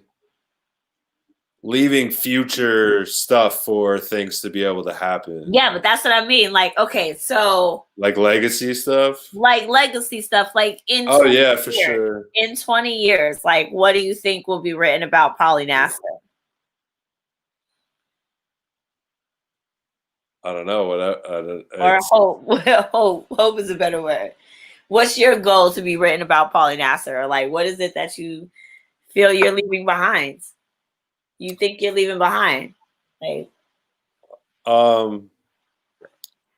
people that appreciated that I was around. People that want to leave other people with that same kind of feeling. I do what I can to help. Like my art. I don't think it's gonna. I don't know. It's so. You ever think if like in 30 years, when let's say your art would be a part of like a history study or like in a museum specifically from that standpoint, you ever think about yourself like that? Well, I mean, museums are just like fancy galleries, basically. But you mean like when I'm dead? You mean like like the way people look at like a Pollock or a Warhol or whatever? I would like to think so, but the thing is, most of what I do, I don't really give a shit. I don't. I try to take care of stuff, but I'm not very good at it because I like always want to paint over everything. So a lot of stuff I made doesn't exist anymore. You know, especially with painting on walls, like, you know, some of the buildings aren't even there anymore. You know, and so it's like, Yeah. I mean, I've been published about. People have talked about me, so I hope I'm leaving a decent legacy. Like, you know, like part of who I am is that I lived who I felt I needed to be. And it's not all stuff people might agree with, or, you know, I might have done things brashly, but it was about doing things. I had to I had to be able to push people away to learn like about my art offending people, and you know, like certain things I've had to gone through that I think as an artist you should get remembered for. But I don't know. I don't think so. I don't think about it. I hope that's what you can hope. That's what you can Are hope you for. proud of yourself? I get. I mean, I don't think you're for who you need to be. You know, I'm proud of what people have done that have been around me. You know, like I'm proud of the people from Off the Wall that have like finished college, and like I'm proud of you for like really being ballsy because you saw me being ballsy and being willing to do shit. You know, like I'm proud of my friends. Like I'm proud of other people. I don't worry. I hope to do as best as I can every day, and I understand I'm never gonna do as good as I can, because if you think you've done everything, you're missing something probably. But for me, it's I don't know. I don't worry about that right now. I mean, I think I think I've done some things that will be talked about for a long time, you know, but not they're not really talking about it right now. So like, it's not like I have millions of followers, or you know, like I don't I don't worry about it, you know. Like I think I more focus on what I'm painting today than I will do about telling a story of myself or whatever. I think it's important to share. I think it's important to do these sort of things, you know. I think it's important that if you have information to let other people learn from it, and for myself to learn from it, you know. It's important to formulate your sentences and to come, you know, try to figure out who you are, because no one's perfect. No one's doing everything right, you know, like there's a reason I still have a lot of my art. Like it's because like it's for me. So I don't worry about if it gets to, you know, live forever. I don't think it will. Look, the Sistine Chapel should live forever. It's a it's a marvel, you know. I've been there.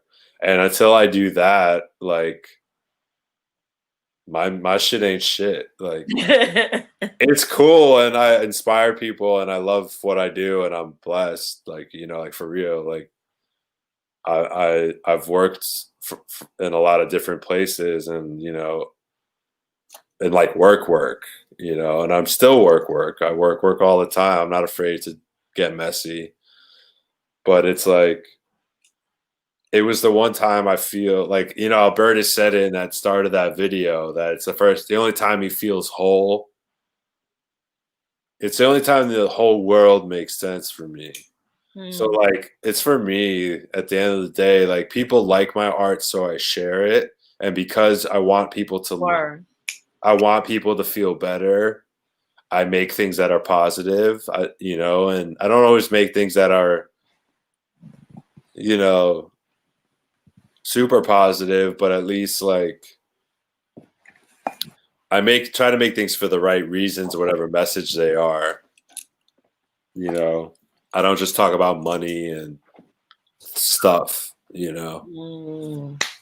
Like it's important, and I realize more and more all the time how important it is, you know, especially when all your money just disappears in a weekend, you know.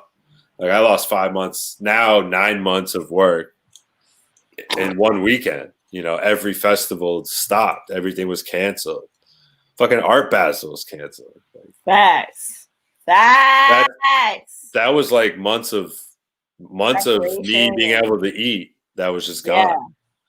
And it is what it is. I changed and adapted. You know, you have to adapt. You have to be willing to understand that the thing you used to do is not the way it's going to be. You know, and that's hard for people because we've gotten so used to like, I want tacos. Look at my phone. 10 minutes later, my doorbell rings. There's tacos. That shit wasn't.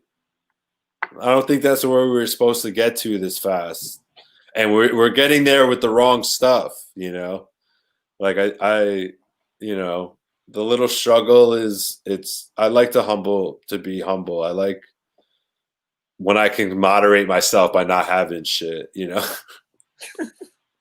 But it's hard, you know, it's hard for everybody out there. And it is. But, you know, I think things like this, conversations like this for me definitely make it easier, make it, oh, whoa, no, that's way too much. But conversations like this make it easier. I gotta wrap things up over here because seriously, we did this for an hour already. I know this has been like 3 hours now. This is going on 3 hours. All right, well, shout out to your life, Joy. Shout out to your life. I love you so much and thank you. Yes. Shout out to all the dope artists. Thank you again to Nash Sardine. I appreciate y'all for listening and watching this conversation, which, like, I hope you got everything out of it. That I mean, there's lots of things I want to say, but lots of things I still have to do. So we're gonna work it down with today's meditation from my book. See, I read it so much that it's falling apart. But it's all right because I still got it. And today is December 23rd. The quote is from Harry S. Truman. There's enough in the world for everyone to have plenty, to live on happily at peace and still get along with their neighbors. Oh, look at that's the whole gist of who Paulie is. That there's enough for everybody to eat. This is the whole conversation today. This is a whole word. The quickest way to block your inflow of good is to begrudge someone else about what they have. We may somehow believe it is our place and duty to judge what other people do when they receive or achieve beyond our expectations. Oh, snap. I can't read. When they receive or achieve beyond our expectations, we become even more judgmental and sometimes angry. Is the anger really fear that the person will go away and leave us? Or is it fear there is not enough to go around? There are 3 principles of prosperity we must observe to ensure we receive our good. 1, ask for what you want. 2, give what you want away. 3, be willing to see someone else get what you want before you do. When we follow these principles, we demonstrate our faith that no matter what we have, there is more than enough to go around. I behold my good in your good. That means, like, I'm happy. I could trust that I'm going to get mine because my boy Paulie got his. You know what I'm saying? Like, you don't have to look. If somebody else is eating, remember, you're still going to get fed. There is enough food for everybody. That's a whole word and enough to end on for the day. It's December 23rd. Happy holidays if you celebrate Christmas.